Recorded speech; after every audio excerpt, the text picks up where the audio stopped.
26 වෙනි ප්‍රශ්නයට අපි එහෙමනම් එමු. බලන්න 26 වෙනි ප්‍රශ්නේ මොනවද අහලා තියෙන්නේ? ජෛව විවිධත්වයේ සම්බන්ධ ප්‍රශ්නයක් තමයි අහලා තියෙන්නේ. මොලුස්කාවන්ගේ දේහ සමමිතිය පිළිබඳ ලියන්න කියනවා. මොලුස්කාවන්ගේ දේහ සමමිතිය. දරුවනේ මොලුස්කාවන් ඒ කියන්නේ මෘද්වංශීන් අපි සාමාන්‍ය විවහාරයේදී කියන්නේ මෙතනදී මෘද්වංශීන් යටතේ ගොළු බෙල්ල ඒ වගේම දැල්ල බූවල්ල වගේ විශාල සතුන් හම්බෙල්ල හරි මට්ටිය කාවාටිය වගේ දෙපියන් බෙල්ල මේ වගේ අටපියල්ල සමාජිකයෝ ඔක්කොමල්ලා ඉන්නේ මොලුස්කාවල. ඉතින් මේ මොලුස්කා සමාජිකයන්ගේ දේහ සමමිතිය පිළිබඳව ලියන්න කිව්වොත් අපිට මූලික කාරණා දෙකක් ලියන්න පුළුවන්. හරි? සමහරක් සමාජිකයන් ද්විපාර්ශ්වික සමමිතිය පෙන්නනවා. හැබැයි තවත් සමහරුන් ඉන්නවා අසමමිතිකයි. අසමමිතිකයි කියලා අපිට මුණ ගැහෙන්නේ මේ වංශයේදී විතරමයි ඇත්තටම. අසමමිතිකයි කියලා කියන්නේ කිසිම සමමිතියකට අයත් වන්නේ නැහැ. ඔවුන් ද්විපාර්ශ්වික සමමිතිය පෙන්වන්නෙත් නැහැ. ඒ වගේම අරිය සමමිතිය පෙන්වන්නෙත් නැහැ. හරි? ඒතර සමමිතිය ගත්තොත් මොලුස්කාවන්ගේ අපිට වගන්ති දෙකකින් කියන්න පුළුවන්. සමහරුන් ද්විපාර්ශ්වික සමමිතිය පෙන්නනවා. තවත් සමහරුන් අසමමිතික දේහයක් තමයි දරන්නේ. ඔන්න ඔය පිළිතුර තමයි ඊටාම සරල පිළිතුරක් 26 වෙනි ප්‍රශ්නයට ඔබ ගොඩනගන්නට අවශ්‍යයි. හරි. ලියමු අපි.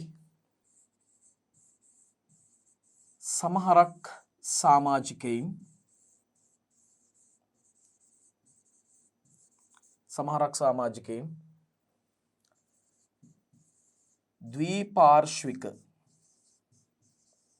ද්විපාර්ශ්වික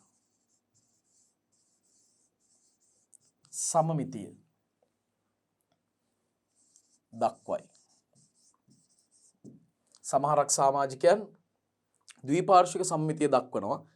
තවත් සමහරුන් අසමමිතිකයි.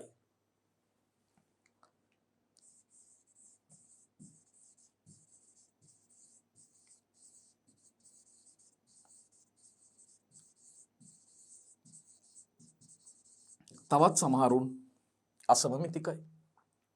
බලන්න හරි සරල පිළිතුරක්. එහෙනම් යන් 27 වෙනි ප්‍රශ්නෙට යමු. ඒත් මොලුස්කාවන්ගෙන්ම තමයි මම ප්‍රශ්නේ ඔබට ඉදිරිපත් කරන්නේ 27 වෙනි ප්‍රශ්නෙත්. මොලුස්කාවන්ගේ දේහයේ බෙදී ඇති කොටස් තුන නම් කරන්න.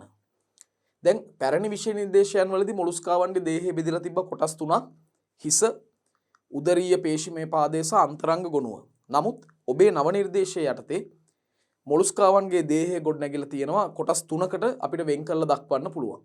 එතනදී යොදා ගන්න ප්‍රධාන කොටස් තුන තමයි මේ උදරීය පේශිමය පාදය, අන්තරංග ගොනුව කලින් තිබ්බ වගේ මේ දෙක තියෙනවා.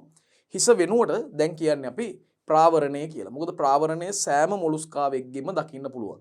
හිස කියන එක සමහර මොලුස්කාවන්ට දකින්න ලැබෙන්නේ නැහැ. සමහර මොලුස්කාවන්ගේ ශීර්ෂණයක් පැහැදිලිව දකින්න ලැබෙන්නේ නැහැ.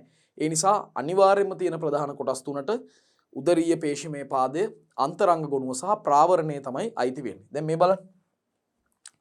දර්ශීය වශයෙන් මොලුස්කාවෙක් අඳිමු අපි. එතකොට අඳින්නේ දරුවනේ මේ ගොළු බෙල්ලවනේ.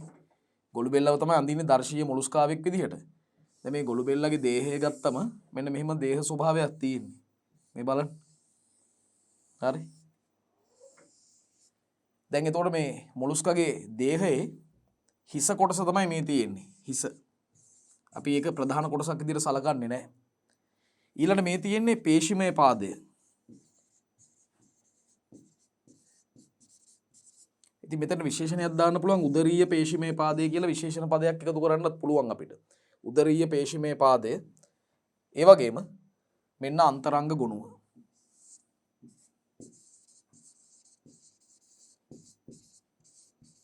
අන්තරංග ගොනුව. දැන් ප්‍රධාන කොටස් තුනක් කිව්වා. උදරීය පේශිමය පාදය, අන්තරංග ගොනුව, අනිත් එක මොකද්ද? ප්‍රාවරණය.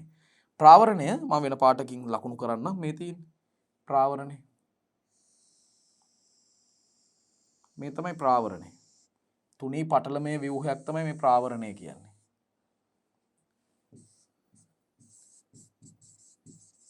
ප්‍රාවරණය. දැන් අපිට දකින්න පුළුවන් මේ මෙන්න මෙහෙම ඇස් වෘන්ත සහිත ඇස් අපිට දකින්න පුළුවන්.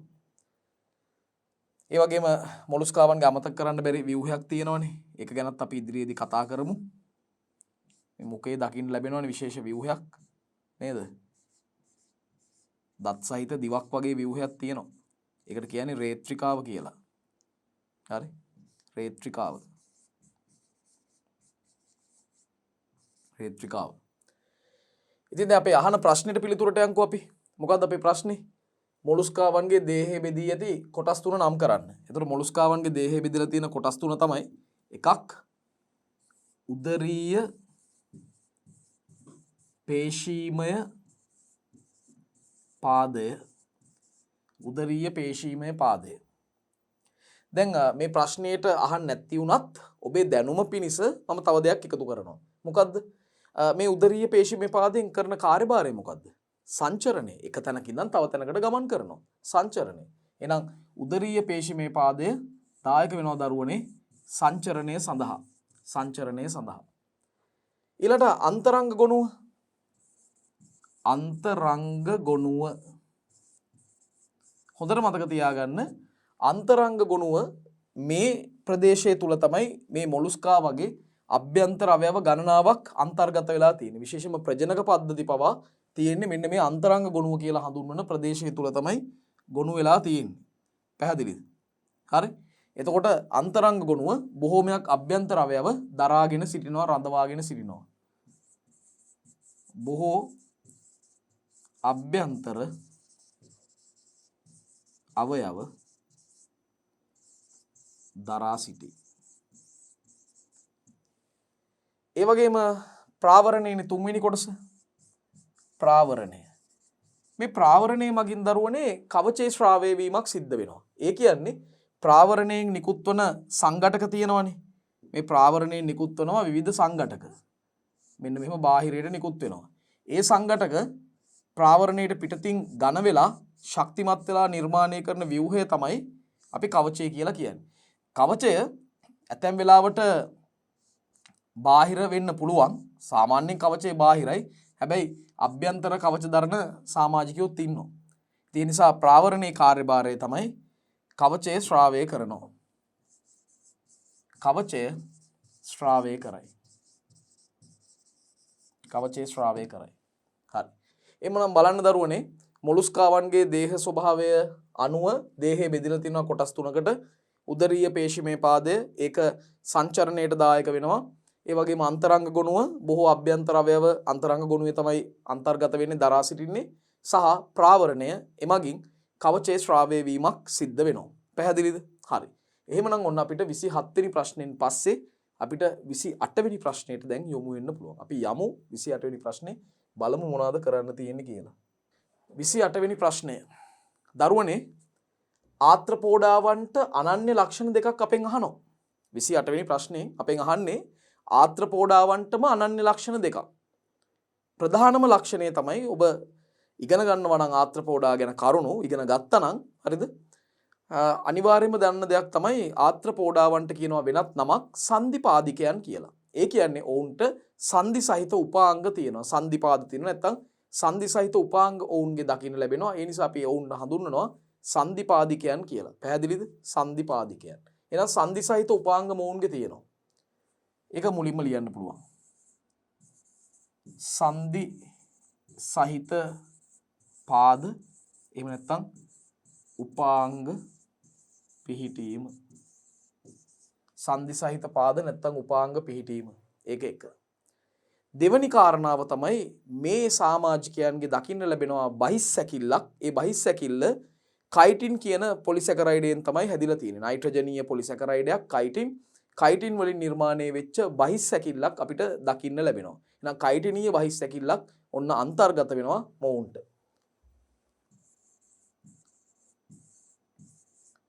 කයිටිනීය බහිස්සැකිල්ලක්. කයිටිනීය බහිස්සැකිල්ලක් තිබීම. බහිස්සැකිල්ලට උච්චර්මය නැත්තම් පිටසැකිල්ල කියලත් කියන බව මතක තියාගන්න ඕනේ. හරිද? හරි. එහෙමනම් අපි යමු 29 වෙනි ප්‍රශ්නයට. 29 වෙනි ප්‍රශ්නයට. බලන්න මොනවද තියෙන්නේ කියලා. ආත්‍රපෝඩාවන් ගැනම තමයි ඊළඟ ප්‍රශ්නෙත් ඉදිරිපත් වෙන්නේ. ආත්‍රපෝඩාවන්ගේ විවිධ ශ්වසන ව්‍යුහ නම් කරන්න. ආත්‍රපෝඩාවන්ගේ විවිධ ශ්වසන ව්‍යුහ නම් කරන්න කියලයි 29 වෙනි ප්‍රශ්නෙන් අපෙන් අහන්නේ. දරුවනේ ආත්‍රපෝඩාවන්ට ශ්වසන ව්‍යුහ ගණනාවක් තියෙනවා. හරි? ජලජ ආත්‍රපෝඩාවන්ට විශේෂයෙන් අපි ඔවුන් හඳුන්වන්නේ ක්‍රස්ටේෂියා කියලා. මේ ක්‍රස්ටේෂියාවන්ට තියෙනවා ජලක්ලෝම. ක්‍රස්ටේෂියාවන්ට ජලක්ලෝම දකින්න පුළුවන්. ඊළඟට භෞමික වාසී ආත්‍රපෝඩාවන් බොහොමයකට දකින්න පුළුවන් ශ්වාසනාල පද්ධති. ඒවා කයිටිනීය බිත්ති වලින් තමයි වට වෙලා තියෙන්නේ. ශ්වාසනාල පද්ධති දකින්න පුළුවන්. ශ්වාසනාල පද්ධතියක් දකින්න පුළුවන්. ඒ වගේම ඇරැක්නිඩාවන් කියලා හඳුන්වන විශේෂයෙන්ම මකුළුවා ඒ වගේම ගෝනුස්ස වගේ සමාජිකයෝ මේ අයව තමයි අපි ඇරැක්නිඩාවන් කියන්නේ. ඒ ඇරැක්නිඩාවන්ට දරුවනේ තියෙනවා තවත් විශේෂ ශ්වසන ව්‍යුහයක්. ඒ තමයි මොකද්ද? පත් පෙනහැලි. බුක් ලංග්ස් කියලා කියන්නේ පත් පෙනහැලි. ඔන්න තියෙනවා. එතකොට ආත්‍රපෝඩාවන්ගේ විවිධ ශ්වසන ව්‍යුහ නම් කරන්න කියපුවාම මෙන්න මේ ශ්වසන ව්‍යුහ තුන තමයි නම් කරන්න ඕනේ. අමතරව මම මේදී මොන මොන ආත්‍රපෝඩා කාණ්ඩ වලටද මේක තියෙන්නේ කියලත් උත්තරේ ලියන්න කැමතියි. ඒ නිසා ඒකත් අපි එකතු කරගමු උත්තරේට. පළවෙනි එක අපිට ගන්න පුළුවන් ජලක්ලෝම. ජලක්ලෝම කාටද තියෙන්නේ? ක්‍රස්ටේෂියාවන්ට. ක්‍රස්ටේෂියාවන්ට තමයි ජලක්ලෝම තියෙන්නේ. දැන් ක්‍රස්ටේෂියා කියපුවාම මෙතෙන්ට අයිති වෙනවා කකුලුවා, ඉස්සා, ඒ වගේ සමාජිකයෝ තමයි ක්‍රස්ටේෂියා කියන්නේ. ඊළඟට ශ්වාසනාල පද්ධති.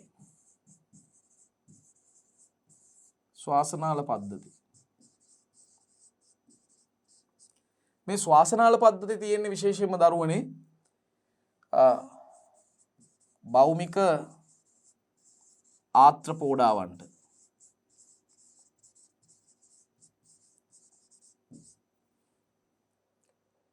විශේෂයෙන්ම කැරපොත්තා, කෘමීන් වගේ අය අපිට පොදුවේ කෘමීන් දාන්න පුළුවන්.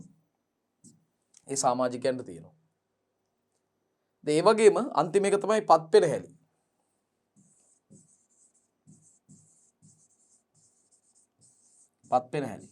පත් පෙනහැලි තියෙනවා ඇරැක්නිඩාවන්ට. ඒත් ආත්‍රපෝඩාවලම සමාජිකයෝ.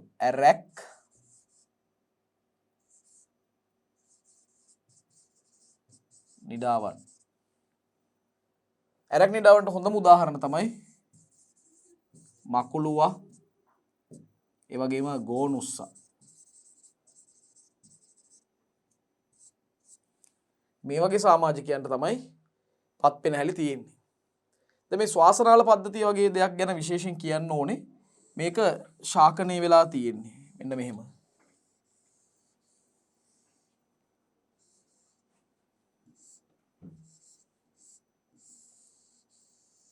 තනින් තන දකින්න පුළුවන් විශේෂයෙන්ම කෘමි සතුන්ගේ ශාකනය වෙලා තියෙන්නේ. මේවට තමයි ශ්වාසනාල පද්ධතියට අයිති වෙන්නේ මේවා. මේ තියෙන්නේ ශ්වාසනාල පද්ධතිය. දැන් ඒ ජීවියගේ දේහ සෛල දක්වාම මේවා ව්‍යාප්ත වෙලා තියෙන්නේ. මේ තමයි දේහ සෛල. ඒ දේහ සෛලවල කෙලවර දක්වාම මේවා ව්‍යාප්ත වෙලා තියෙන්නේ. ඒතර බලන්න මේ ශ්වාසනාල පද්ධති වලට වාතය ඇතුල් වෙන සිදුරක් තියෙනවනේ බාහිර පරිසරයට සම්බන්ධ. මේ සිදුරනේ. මේ සිදුරට කියන නම තමයි දරුවෝ ශ්වාස රන්ද්‍ර.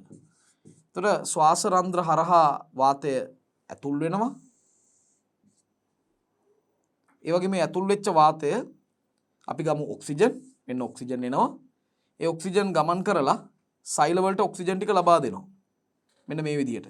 සරල විසරණය මගින් ඔක්සිජන් ටික සෛල වලට ලැබෙනවා මේ. සරල විසරණය මගින් ඔක්සිජන් ටික සෛල වලට ලැබෙනවා. ඒ වෙලාවේ සෛල නිකන් ඉන්නේ නැහැ. සෛල මොකද කරන්නේ?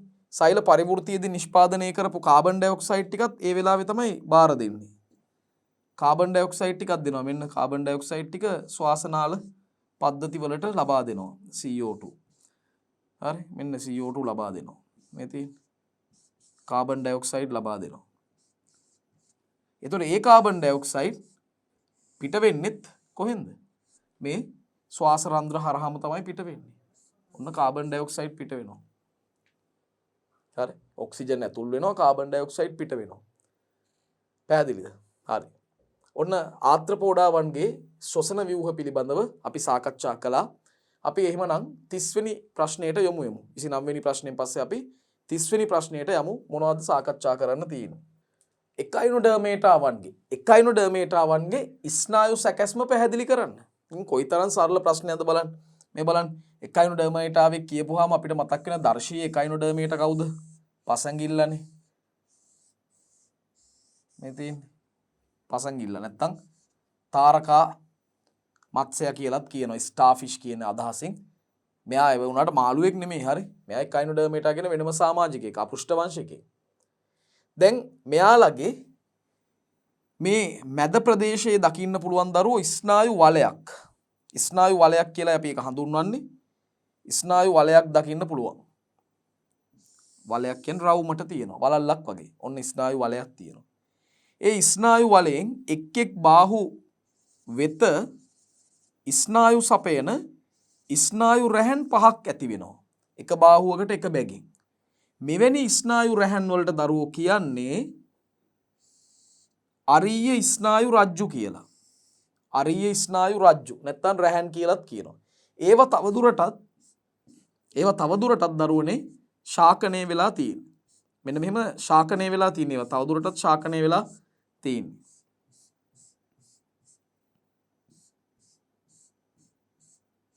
ඔන්න ඔය විදිහට තියෙන්නේ. මේක තමයි ස්නායු සැකැස්ම. එකයිනොඩර්මේටාවන්ගේ ස්නායු සැකැස්ම මේක. ඒතර මේ තියෙන ස්නායු වලය. ස්නායු වලය තමයි මේ තියෙන්නේ. මේ තියෙන්නේ අරීය ස්නායු.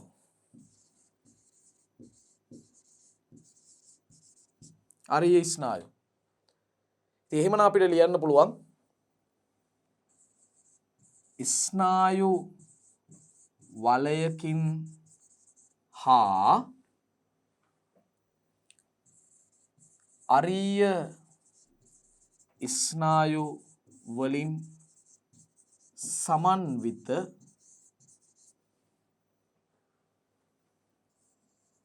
ස්නායු පද්ධතියක් පවතී.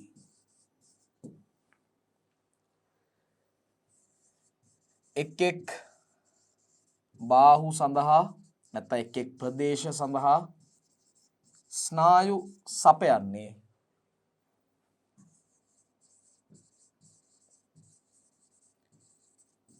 අරීය ස්නායු මගිනි. ඒවා ශාකනය වී ඇත. එකත් ලියන්න පුළුවන්. ඒවා තව දුරටත් ශාකනය වී ඇත. තව දුරටත් ඒවා ශාකනය වෙලා තියෙනවා. පැහැදිලි. ඉතින් හරිම සරලයි දරුවෝ මේ ප්‍රශ්නේ. එහෙනම් අපිට යොමු වෙන්න පුළුවන් 31 වෙනි ප්‍රශ්නයට. 31 වෙනි ප්‍රශ්නේ බලමු. සරල ශල්කමේ අපිච්චදේ පවතින ස්ථාන මොනවාද? හරිම ලේසි. අපිච්චදේ නම වගේම තමයි හරිම සරලයි. අපි දරුවනේ මේ අපිච්චදේ පොඩ්ඩක් ඇඳලා බලමු. සරල ශල්කමේ අපිච්චදේ මෙහෙමයි. අපිච්චද නම් කරනකොට ප්‍රධාන වර්ග දෙකකට බෙදනවනේ.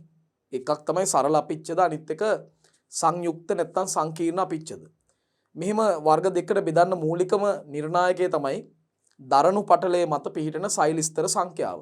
දරණු පටලය කියන්නේ මොකද්ද? දරණු පටලය කියන්නේ මේ අපිච්චද සෛල පිහිටන අපිච්චද සෛලවල පාදස්ත පෘෂ්ඨයේ පිහිටන පටලය තමයි දරණු පටලය. මේ තියෙන්නේ දරණු පටලය. දරණු පටලය. දැන් අපිච්චද සෛලවලට අග්‍රස්ත පෘෂ්ඨය සහ පාදස්ත පෘෂ්ඨය කියලා පෘෂ්ඨ දෙකක් තියෙනවනේ. එතනින් පාදස්ත පෘෂ්ඨයේ පිහිටන පටලය තමයි දරණු පටලය. හරි? දරණු පටලයේ මත තමයි පාදස්ත පෘෂ්ඨයේ පිහිටන්නේ. එතකොට අපිච්චද වර්ග දෙකකට බෙදනවා සරල අපිච්චද සහ සංකීර්ණ නැත්නම් සංයුක්ත අපිච්චද කියලා. මෙතනදී බෙදෙන නිර්ණායකය තමයි සරල අපිච්චදයක් නම් දරණු පටලයේ මත එක තනි සෛල ස්තරයක් පමණයි තියෙන්නේ. එක තනි සෛල ස්තරයක් විතරයි. හරි? එතකොට සංයුක්ත අපිච්චදයක් නම් නැත්නම් සංකීර්ණ අපිච්චදයක් නම් දරණු පටලය මත සෛල ස්තර ගණනාවක් පිහිටනවා. මෙතන පිහිටන්නේ එක සෛල ස්තරයයි. ඒ නිසායි සරල අපිච්චද කියලා කියන්නේ. ඉතින් සරල අපිච්චදත් ඊළඟට නැවත වර්ග 4කට බෙදනවනේ. සරල ශල්කමය, සරල ඝනාකාර, සරල ස්තම්භික, ඒ වගේම ව්‍යාජ ස්තරීභූත ස්තම්භික අපිච්චදේ කියලා වර්ග 4කට බෙදනවා. ඒ හතරෙම පොදු ලක්ෂණය තමයි පාදස්ත පෘෂ්ඨය පිහිටන්නේ දරණු පටලයේ මත තනි සෛල ස්තරයක් පමණයි ඒ අපිච්චද හතරෙම දකින්න ලැබෙන්නේ. සෛල ස්තර දෙකක් තුනක් දකින්න ලැබෙන්නේ නැහැ. තනි සෛල ස්තරයක් පමණයි දකින්න ලැබෙන්නේ. පැහැදිලිද? හරි. එතකොට සරල ශල්කමය අපිච්චදේ විශේෂත්වය තමයි පැතලි අපිච්චද සෛල වලින් තමයි නිර්මාණය වෙන්නේ. මෙන්න මේ විදිහට. පැතලි අපිච්චද සෛල.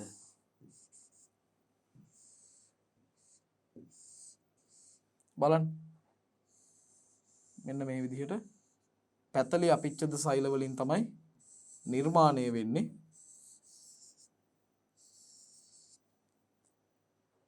සරල ශල්කමය අපිච්චදේ. මේකේ න්‍යෂ්ටියේ විශේෂත්වයක් තියෙනවා. න්‍යෂ්ටියත් පැතලිනේ. න්‍යෂ්ටියත් පැතලි ස්වභාවයක් තියෙන්නේ. ඊළඟ දේ තමයි අපිට මුණ ගැහෙන අපිච්චද වලින් තුනීම සරලම අපිච්චදේ මේක.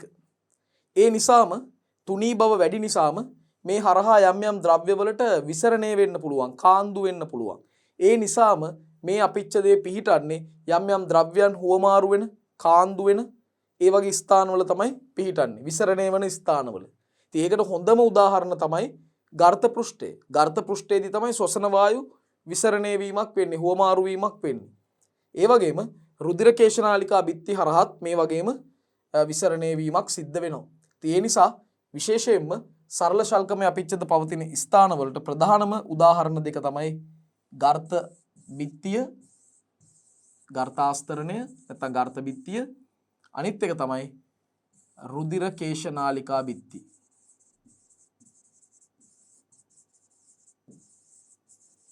රුධිර කේශනාලිකා බිත්තිය. මෙන්න මේ වගේ ස්තර තමයි මේවල විසරණය වීමක් නැත්නම් පෙරියාමක් සිදු වෙන නිසා, කාන්දු වීමක් සිදු වෙන නිසා මේ වගේ ස්ථානවල සරල ශල්කමය අපිච්චදේ තමයි අපිට දැක ගන්න පුළුවන් වෙන්නේ. පැහැදිලිද? සරල ශල්කමය අපිච්චදේ තමයි අපිට මුණ ගැහෙන්නේ. එහෙනම් සරල ශල්කමය අපිච්චදේ පවතින ස්ථාන මොනවද? ගර්ත බිත්තිය නැත්නම් ගර්ත ආස්තරණය, රුධිර කේශනාලිකා බිත්තිය නැත්නම් රුධිර කේශනාලිකා ආස්තරණය. අන්න ඒ කාරණාව මතක තියාගන්න ඕනේ. අපි දරුවනේ එමනම් 32 වෙනි ප්‍රශ්නයට යොමු වෙමු. ඔන්න දරුවනේ අපි 32 වෙනි ප්‍රශ්නයට එනවා. අපිච්චද පටක වලින් ඉටුවන ප්‍රධාන කෘත්‍යයන් මොනවද? මේ කෘත්‍යයන් ප්‍රධාන වශයෙන් 3යි තියෙන්නේ. එකක් තමයි ආරක්ෂාව. අංක 1 ආරක්ෂාව. හරි? ඊළඟට ශ්‍රාවය. අන්තිම එක අවශෝෂණය. හරි? හරිම සරල උත්තර තුනක්. වචන 3යි ලියන්න තියෙන්නේ. ආරක්ෂාව, ශ්‍රාවය, අවශෝෂණය. හරි? අපි පොඩ්ඩක් අපි මේක කතා කරමු. දැන් ආරක්ෂාව කියන්නේ මොකද්ද? ආරක්ෂා කරන්නේ අභ්‍යන්තර අවයව. හරි? දේහයේ අභ්‍යන්තර අවයව ආරක්ෂා කරන්න අපිච්චදේ දායක වෙනවා. මොකද අපිච්චදේ ගොඩක් වෙලාවට අභ්‍යන්තර අවයව වලට පිටතින් තමයි තියෙන්නේ. දේහේ බාහිරින්ම පවතින පටකයක් තමයි මේ අපිච්චද පටක. ඒතර බාහිරින් ඉඳලා කරන්නේ හැම වෙලාවෙම ඊට ඇතුලෙන් ඉන්න අයව ආරක්ෂා කරනවා. ආවරණය කරමින් ආරක්ෂා කරනවා. ඒක එකක්. ශ්‍රාවය යම් යම් ද්‍රව්‍යයන් ශ්‍රාවය කරන්න අපිච්චද පටක වලට හැකියාවක් තියෙනවා. දැන් මෙතනදී ශ්‍රාවය කියපුවම කෙනෙක් අහනවා මොන වගේ දේවල්ද මෙතන ශ්‍රාවය වෙන්නේ? ප්‍රධාන වශයෙන්ම එන්සයිම, හෝමෝන, ශ්ලේෂ්මල, ඇයි දහඩිය මේ සියල්ලම ශ්‍රාවය කරන්න අපිච්චද වලට පුළුවන්. අපිච්චද වලට පුළුවන්. අවශෝෂණය ගත්තම විශේෂයෙන්ම දරුවනේ අවශෝෂණය කරන්නේ පෝෂක. හරි? ඇමයිනෝ අම්ල, ග්ලූකෝස්, මේද අම්ල, ග්ලිසරෝල් මේ වගේ පෝෂක උරා ගැනීමට තමයි අපි අවශෝෂණය කියලා කියන්නේ. ඒකටත් දායක වෙන්නේ අපිච්චද පටක. හරිනේ? එහෙමනම් අපිච්චද පටක වලින් ඉටු කරන ප්‍රධාන කෘත්‍යයන් තමයි ආරක්ෂාව. අංක 1ටම ලියන්නේ ආරක්ෂාව. දැන් මෙතනදී තව දෙයක් කියන්න ඕනේ. කාගෙන්ද ආරක්ෂා කරන්නේ? ඒකත් දැනගන්න ඕනේනේ. ආරක්ෂා කරන්නේ එකක් යාන්ත්‍රික හානි වලින්, අනිත් එක ව්‍යාධි ජනකයන්ගෙන්. ව්‍යාධි ජනකයන් සහ යාන්ත්‍රික හානි වලට එරෙහිව තමයි ආරක්ෂාවක් ලබා දෙන්නේ. ඒ නිසා මම ලියනවා ආරක්ෂාව යාන්ත්‍රික හානි වලින්,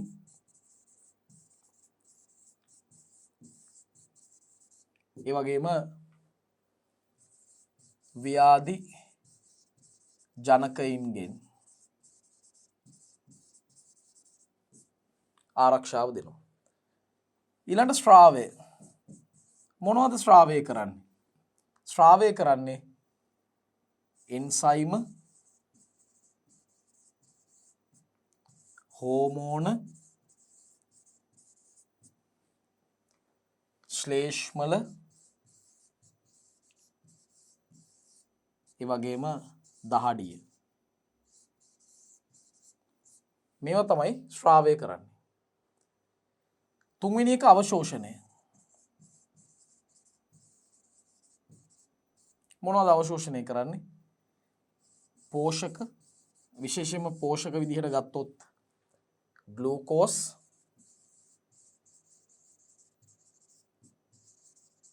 ඇමයිනෝ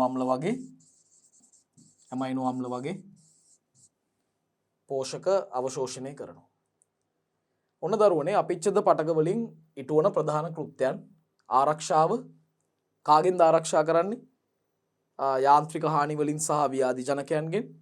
ඒ වගේම ශ්‍රාවය. මොනවද ශ්‍රාවය කරන්නේ? එන්සයිම, හෝමෝන, ඒ වගේම අපිට ගන්න පුළුවන් දහඩිය, ශ්ලේෂ්මල. අවශෝෂණය මොනවද අවශෝෂණය කරන්නේ? පෝෂක, විශේෂයෙන්ම ග්ලූකෝස්, ඇමයිනෝ අම්ල වගේ පෝෂක අවශෝෂණය කරනවා. පැහැදිලිද? හරි. එමනම් අපි 32 වෙනි ප්‍රශ්නය ගැන හොඳටම කතා කරපු නිසා අපි 33 වෙනි ප්‍රශ්නයට යමු. ඔන්න 33 වෙනි ප්‍රශ්නෙට ආවා. අරීයල පටකය. ඒ කියන්නේ සම්බන්ධක පටක. අරීයල පටකයේ තන්තු වලින් ඉටවන කෘත්‍යයන් මොනවද? දැන් අරීයල පටකයේ තන්තු වර්ග 3ක් තියෙනවා කියලා මතක් වෙන්න ඕනේ. සුදු කොලජන් තන්තු. ඇයි මේ සුදු කියලා කියන්නේ? ඒ පාට අපිට පේන්නේ මේ විදිහට. සුදු කොලජන් තන්තු.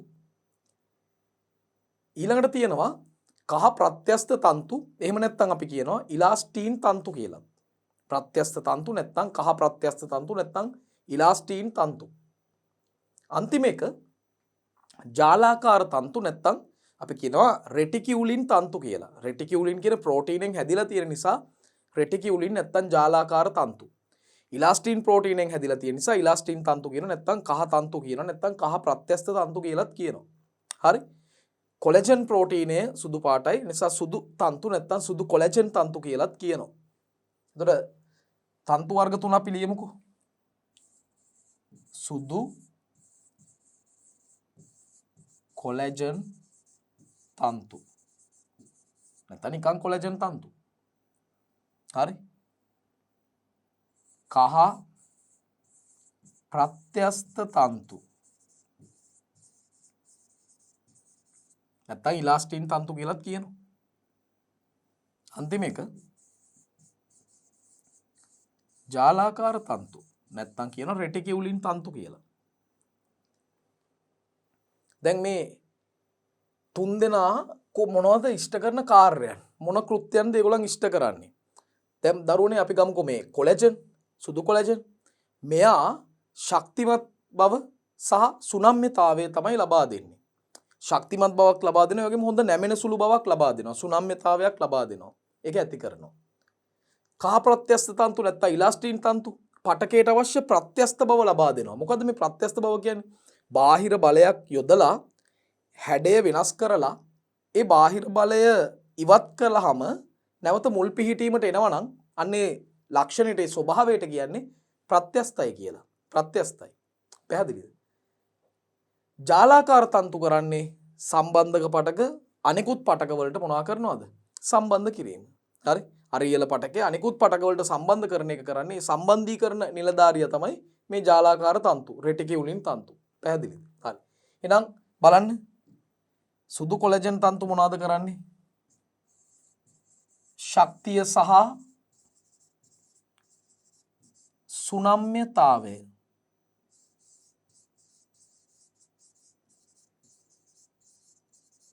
සපේනවා. ශක්තිය සහ සුනම්‍යතාවය සපේනවා. කහ ප්‍රත්‍යස්ත තන්තු මොනවද කරන්නේ? කහ ප්‍රත්‍යස්ත තන්තු පටකයට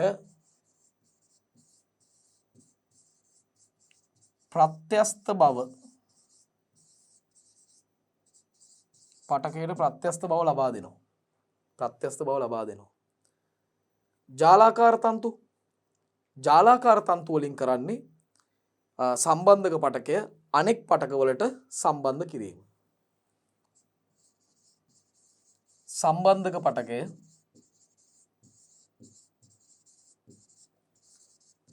අනෙක් පටක වලට සම්බන්ධ කිරීම. සම්බන්ධක පටකය අනෙක් පටක වලට සම්බන්ධ කිරීම තමයි කරන්නේ. පැහැදිලිද? හරි. ඔන්න එහෙමනම් දරුවනේ 33 වෙනි ප්‍රශ්නේ අපි හොඳටම කතා කරා. අපි දැන් යන් 34 වෙනි ප්‍රශ්නයට මොනවද එතනදී අපිට කියන්න තියෙන්නේ? හරිම ලේසි ප්‍රශ්නයක්. ශ්වේතාණු වර්ග නම් කරන්න. ශ්වේතාණු කියන්නේ සුදු රුධිරාණු. සුදු රුධිරාණු මුලින්ම දරුවනේ කාණ්ඩ දෙකකට අපිට බෙදන්න පුළුවන්. මේ බලන්න. ශ්වේතාණු අපිට කාණ්ඩ දෙකකට බෙදන්න පුළුවන්. මොනවද කාණ්ඩ දෙක? එකක් තමයි කණිකාමය සුදු රුධිරාණු. අනිත් එක කණිකාමය නොවන සුදු රුධිරාණු. දැන් මේ කණිකාමයයි කියලා කියන්නේ මෙහෙම ගත්තම සුදු රුධිරාණුව ඒකේ න්‍යෂ්ටිය තියෙනවනේ. මතක තියාගන්න සුදු රුධිරාණු වල සියල්ලෙම න්‍යෂ්ටියක් පැහැදිලිවම තියෙනවා. න්‍යෂ්ටියක් තියෙනවා. ඒ වගේම සෛලප්ලාස්මේ තියෙනවනේ. මේ සෛලප්ලාස්මේ තුල කණිකාමය ස්වභාවයක් තියෙනවා නම් මෙන්න මේ වගේ තිත් වගේ අපිට පේනවා අන්වීක්ෂයෙන් බලපුවාම. ඒවට තමයි අපි කණිකා කියන්නේ. ඒ කණිකාමය ස්වභාවයක් තියෙනවා නම් අන්න එවැනි සුදු රුධිරාණු වලට කියනවා කණිකාමය සුදු රුධිරාණු කියලා. කණිකාමය සුදු රුධිරාණු. පැහැදිලි? ඊළාට කණිකාමය නොවන සුදු රුධිරාණු කියන්නේ ඒ සුදු රුධිරාණු වල ඔන්න න්‍යෂ්ටිය තියෙනවා. සෛලප්ලාස්මේ නැත්තම් සයිටෝසෝලේ තිත් වගේ මුකුත් නැහැ. ඒ මුකුත් නැහැ. මං අඳින්නේ නැහැ ඒක. හරි. එතකොට අන්න ඒ තමයි නිර්කණිකාමය නැත්තම් කණිකාමය නොවන සුදු රුධිරාණු. දැන් මේකට තුන් දෙනෙක් අයිති වෙනවා. කණිකාමය සුදු රුධිරාණු වලට තුන් දෙනෙක් අයිති වෙනවා. එකක් තමයි නියුට්‍රොෆිල. නියුට්‍රොෆිල. වැඩිම ප්‍රතිශතයකින් තියෙන එයා. ඊළාට ඉයොසිනෝෆිල.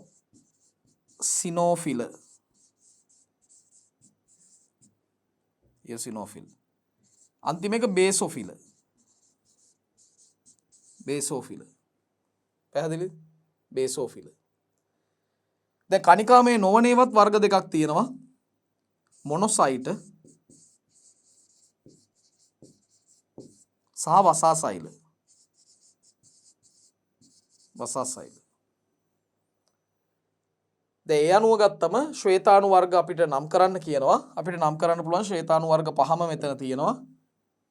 එකක් තමයි නියුට්‍රොෆිල.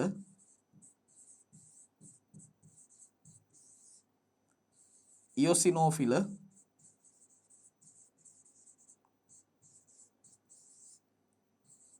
බේසෝෆිල. මේ තුන් දෙනාටම පොදුවේ කියන්න පුළුවන් කණිකාමය සුදු රුධිරාණු.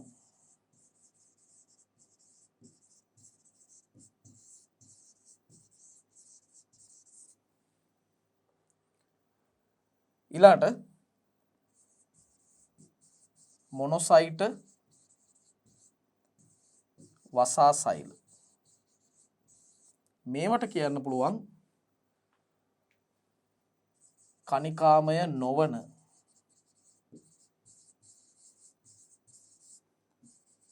සුදු රුධිරාණු.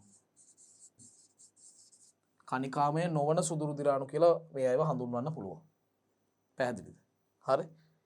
එතකොට කණිකාමය සුදු රුධිරාණු සහ කණිකාමය නොවන සුදු රුධිරාණු කියලා වර්ග දෙකක් අපිට දක්වන්නත් පුළුවන් ශ්වේතාණු වර්ග නම් කිරීමේදී. පැහැදිලිද දරුවනේ? මම හිතනවා ඔබට ඉතාම හොඳින් පැහැදිලි වෙන්නට ඇති. එහෙනම් අපි යමු 35 වෙනි ප්‍රශ්නයට. 35 වෙනි ප්‍රශ්නයට අපි යන්කෝ. මොනවද අපිට එතනදී කතා කරන්න තියෙන්නේ? බලන්න. ඔන්න හොඳ පිළිතුරක් ලියන්න තියෙන ප්‍රශ්නයක් තමයි තියෙන්නේ. 35 වෙනි ප්‍රශ්නෙන් අපිට කෙටි පිළිතුරක් නෙමෙයි. මේක පොඩි ෂෝට් නෝට් එකක් ලියන්න පුළුවන් අපිට නැත්තම් රචනාමය පිළිතුරක් තමයි මෙතනදී අපිට ලියන්න වෙන්නේ. මානව රක්තාණු පිළිබඳව සැකවින් විස්තර කරන්න. අපේ මේ මිනිස් සිරුරේ අපේ රුධිර නාල තුලින් ගලාගෙන යන රුධිරේ අපේ ලේවල තියෙන රතු රුධිර සෛල ගැනයි මේ අහන්නේ. මානව රක්තාණු පිළිබඳ සැකවින් විස්තර කරන්න. හරි? එතකොට රක්තාණු කියන්නේ වැදගත්ම සෛල වර්ගයක් නේ. බලන්නකෝ. හැඩේ. හරි? මොකද්ද මේ හැඩේ? මේ තමයි ද්වි අවතල හැඩය. ද්වි අවතලයි. ඒ වගේම ඉහළින් බලපුවාම රවුමට පේනවා මෙන්න මේ වගේ තැටියක් වගේ මඩලාකාරයි කියලාත් කියනවා. හැඩය ගත්තම මේ ද්වී අවතලයි ද්වී අවතල හැඩයක් තියෙන්නේ. ඒ වගේම මඩලාකාරයි තැටියක් වගේ. සඳ මඩල කියන්නේ සඳ නිකන් තැටියක් වගේ. ඒ වගේ මෙතනත් මඩලාකාරයි. තැටියක් වගේ තමයි තියෙන්නේ නේ හැඩේ ගත්තම. හරි. ඉතින් මේ හැඩේ ගැන අනිවාර්යයෙන්ම ඔබේ පිළිතුරට කියන්න ඕනේ. හරි. ද්වී අවතල මඩලාකාර හැඩති සෛල. දැන් මානව රතු රුධිරාණු නැත්නම් රක්තාණු සෛලවල විශේෂත්වය තමයි නියෂ්ටි දකින්න ලැබෙන්නේ නැහැ. හරි. ඒ වගේම මයිටොකොන්ඩ්‍රියා දකින්න ලැබෙන්නේ නැහැ. මයිටොකොන්ඩ්‍රියා දකින්න ලැබෙන්නේ නැත්නම් ස්වායු ශ්වසන පියවර වන විශේෂයෙන්ම සිට්‍රික් අම්ල චක්‍රය සහ ඉලෙක්ට්‍රෝන පරිවහන දාමේ ඒවා සිද්ධ වෙන්නේ නැහැ. එහෙනම් මේ රතු රුධිරාණු ඇතුලේ ATP සංශ්ලේෂණය සිද්ධ වෙන්නේ ග්ලයිකොලිසියෙන් පමණයි. හරි. ස්වායු ශ්වසනයක් ක්‍රියාත්මක වෙන්නේ නැහැ. කෙනෙක්ට කියන්න පුළුවන් නිර්වායු ශ්වසනයක් ක්‍රියාත්මක වෙනවා. ඒ කියන්නේ ග්ලයිකොලිසිය විතරයි සිද්ධ වෙන්නේ මෙයාලගේ ඇතුලේ මයිටොකොන්ඩ්‍රියා නැති නිසා. දැන් නියෂ්ටිය සහ මයිටොකොන්ඩ්‍රියාව කියන ඉන්ද්‍රියකා දෙකම මානව පරිණත රතු රුධිර සෛලයක නැති නිසා මොකද වෙන්නේ දරුවනේ? එතකොට මානව රතු රුධිරාණුවක් ඇතුලේ ලොකු අවකාශයක් ඉතුරු වෙනවා. ඒක ඇතුළට යමක් රඳවන්න පුළුවන්. ඇයි මේ ඉන්ද්‍රියකා නැති නිසා. ඒතර ඒ ඉන්ද්‍රියකා අත්පත් කරගන්නට ඉඩ තිබ්බ ඉඩකඩ අත්පත් කරගන්නවා විශේෂ වර්ණක අණු වර්ගයක්. ඒ තමයි අපි හැමෝම දන්න හිමොග්ලොබින්. හිමොග්ලොබින් රතු පාට නිසා තමයි මේ රුධිර සෛල වලට අපි කියන්නේ රතු රුධිරාණු කියලා. ඒක වර්ණකයක්, ශ්වසන වර්ණකයක්. ඒතර හිමොග්ලොබින් විශාල ප්‍රමාණයක් අන්තර්ගත කරන්නට හැකි වෙනවා මේ නියෂ්ටිය සහ මයිටොකොන්ඩ්‍රියාවේ නොමැති වීම නිසා. දරුවනේ මේ ද්වී අවතල හැඩය නිසා ඊටාම සියුම් රුධිර වාහිනී තුලින් පවා රුධිර වාහිනී හරහා පවා පහසුවෙන් පරිවහණය වෙන්න හැකියාවක් ලැබිලා තියෙනවා මානව රතු රුධිරාණු වලට. අපේ රතු රුධිරාණු නිපද වෙන්නේ කොහෙද? අපේ රතු රුධිරාණු නිපද වෙන්නේ රතු ඇට මිදුළු පටකය තුල. ඒ වගේම භ්‍රූණ අවධියේදී අපි මව් කුස තුල භ්‍රූණ අවධියේදී ගත කරනකොට අපේ අක්මාවටත් පුළුවන් භ්‍රූණයාගේ අක්මාවටත් පුළුවන් රතු රුධිරාණු නිෂ්පාදනය කරලා දෙන්න. දැන් එතන තමයි රතු රුධිරාණු හැදෙන්නේ. කොහෙද? රතු ඇට මිදුළු පටකය තුල සහ භ්‍රූණ අවධියේදී අක්මාවේ. හැබැයි රතු රුධිරාණු තමන්ගේ අවසන් ගමන යන්නේ අක්මාවේදී. ඒ වගේම ප්ලීහාවේදී. ඒ කියන්නේ රතු රුධිරාණු විනාශ වීමක් සිද්ධ වෙන්නේ අක්මාව සහ ප්ලීහාවේදී. හැබැයි අක්මාව වෙත රතු රුධිරාණු එනකොට රතු රුධිරාණු ජීවත් වෙන්න ඕන උපරිම ආයු කාලයේ භුක්ති විඳලා එන්නේ. කොච්චරයිද? දින 120ක් පමණ. මාස වලින් කියනවා මාස 4ක් පමණ. එහෙම ආයු කාලයක් විඳ දරාගෙන තමයි මේ රක්තාණු අවසන් ගමන් එන්නේ අක්මාවට සහ ප්ලීහාවට. එහෙනම් අක්මාව සහ ප්ලීහාවේදී තමයි රතු රුධිරාණු බිඳ වැටෙන්නේ. රතු රුධිරාණු නිපද වෙන්නේ රතු ඇට මිදුළු වල සහ භ්‍රූණ අවධියේදී අක්මාවෙත් රතු රුධිරාණු නිෂ්පාදනය වෙනවා. පැහැදිලිද? භ්‍රූණ අවධියේදී අක්මාවෙත් රතු රුධිරාණු නිෂ්පාදනය වීමක් සිද්ධ වෙනවා. ඒ කාරණා මූලිකව අපිට කියන්න පුළුවන්. පැහැදිලිද? අපි ඒ කාරණා ටික ලියමුද? තව දේවල් තියෙනවා. මුලින්ම මේ දේවල් ටික ලියමු. මානව රක්තාණු ද්වී අවතල මඩලාකාර සෛල වේ. ද්වී අවතල මඩලාකාර සෛල වේ. පරිණත මානව රක්තාණු සෛලයක පරිණත මානව රක්තාණු සෛලයක නියෂ්ටියක් සහ මයිටොකොන්ඩ්‍රියා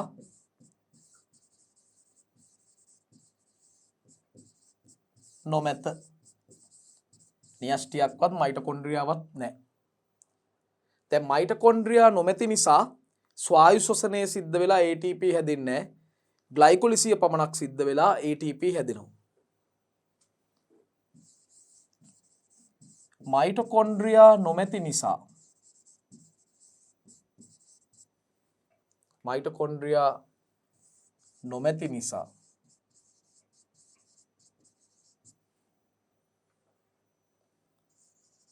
ස්වායු ශ්වසනයක්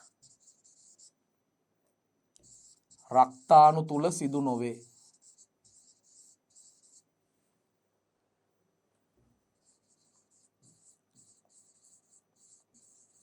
රක්තාණු වල සිද්ධ වෙන්නේ නැහැ.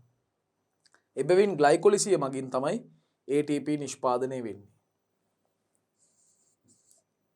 එබැවින් නිර්වායු ශ්වසනයක් සිදු වී නිර්වායු ශ්වසනයක් සිද්ධ වෙලා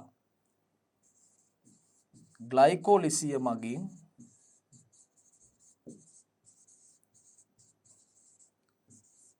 ATP ශක්තිය නිපදවයි.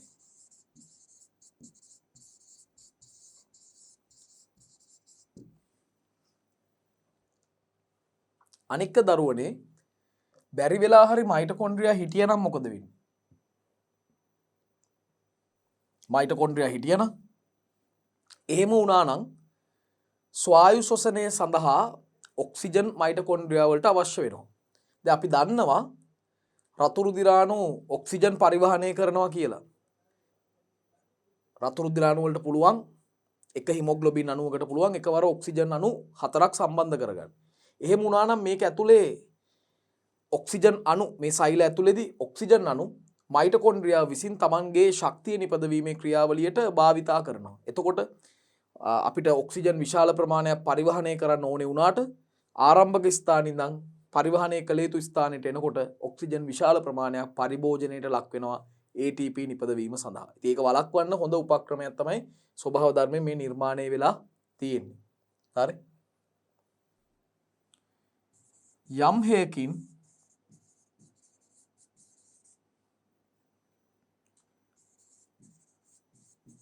මයිටොකොන්ඩ්‍රියා තුල යම් හේකින් මයිටොකොන්ඩ්‍රියා පැවතුණි නම්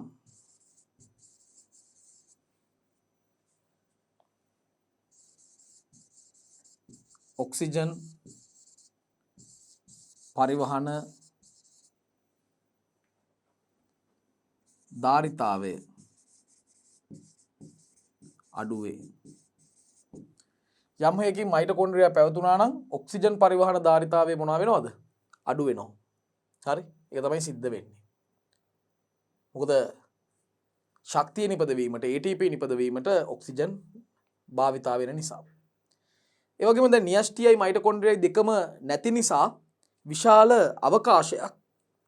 අවකාශයක් රතු රුධිරාණු වලට ලැබෙනවා. ඒ නිසා වැඩි හිමොග්ලොබින් ප්‍රමාණයක් සංචිත කරන්න හැකියාවක් ලැබෙනවා. මෙම ඉන්ද්‍රයිකා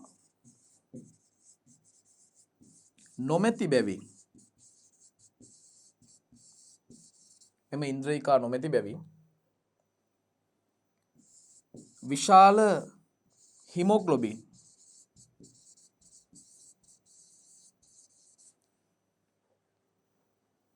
අණු සංඛ්‍යාවක් සංචිත කිරීමට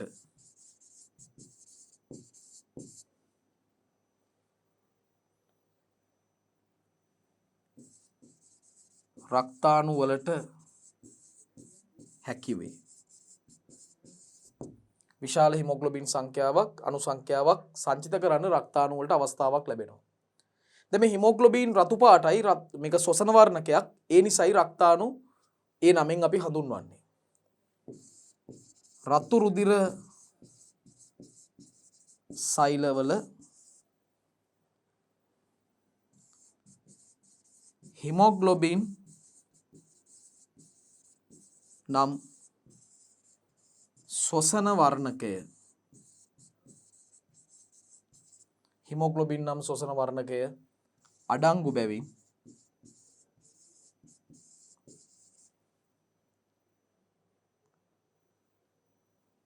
ඒවා රතු පැහැයෙන් දිස්වේ. රතු පාට දිස් වෙනවා. පැහැදිලිද?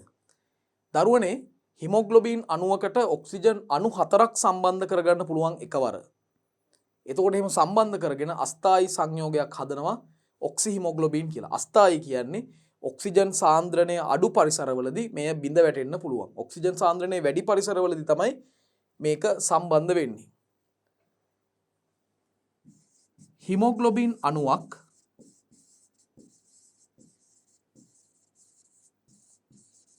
සමග වරකට ඔක්සිජන් අණු 4ක් බැඳේ. එවිට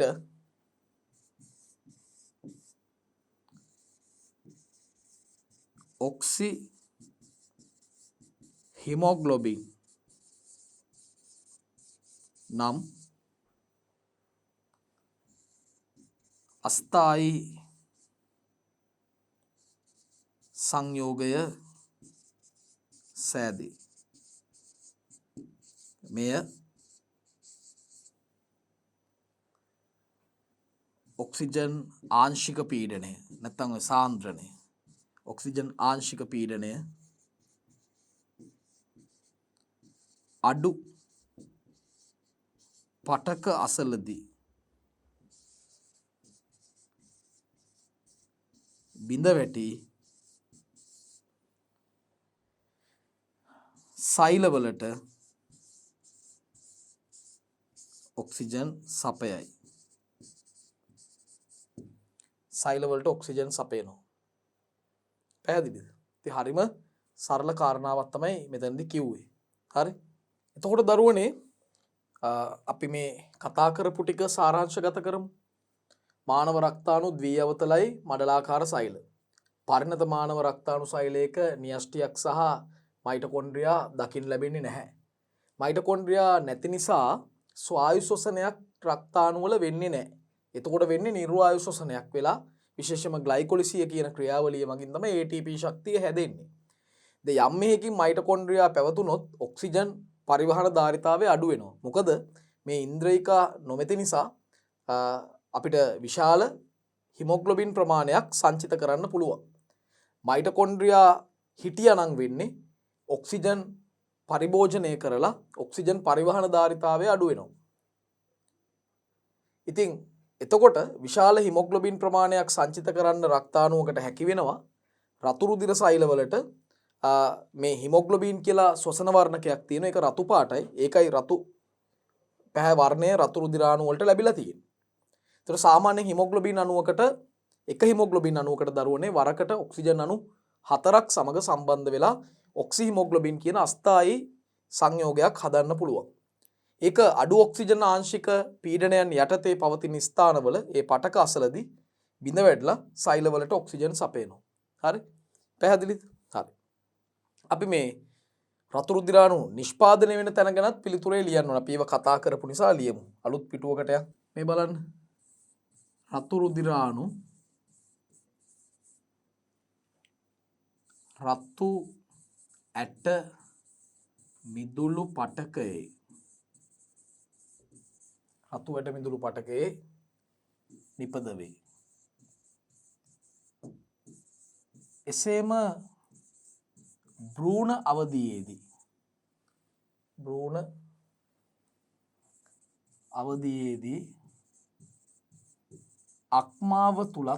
අක්මාව තුලද නිපද වේ.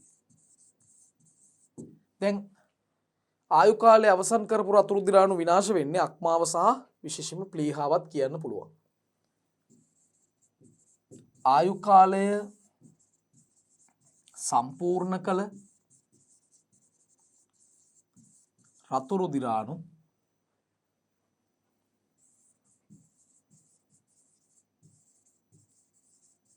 අක්මාව හා ප්ලීහාවේදී විනාශ වේ.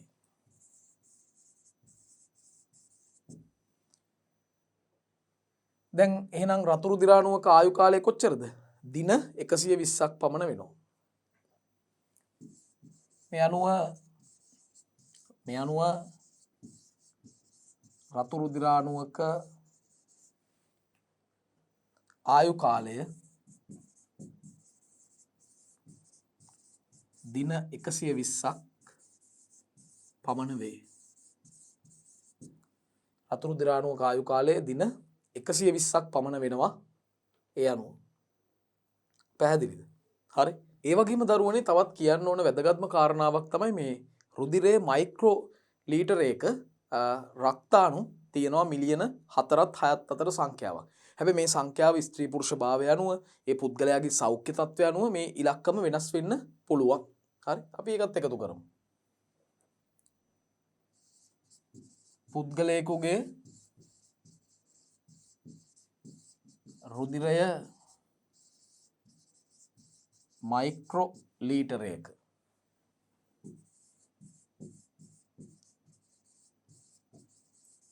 රක්තාණු මිලියන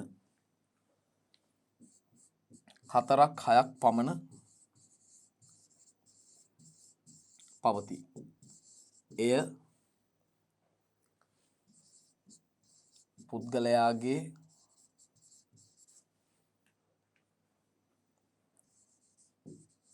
ස්ත්‍රී පුරුෂ භාවය අනුව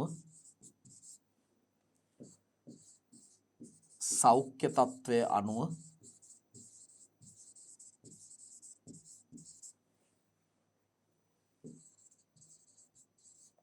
වෙනස් වේ. දැන් රතුරු දිරාණු වල මූලික කාර්යය තමයි ඔක්සිජන් පරිවහනය. මීට අමතරව කාබන් ඩයොක්සයිඩ් පරිවහනයත් රක්තාණු වලින් කරන්න පුළුවන්. රතුරු දිරාණු වලින් ඔක්සිජන් පරිවහනය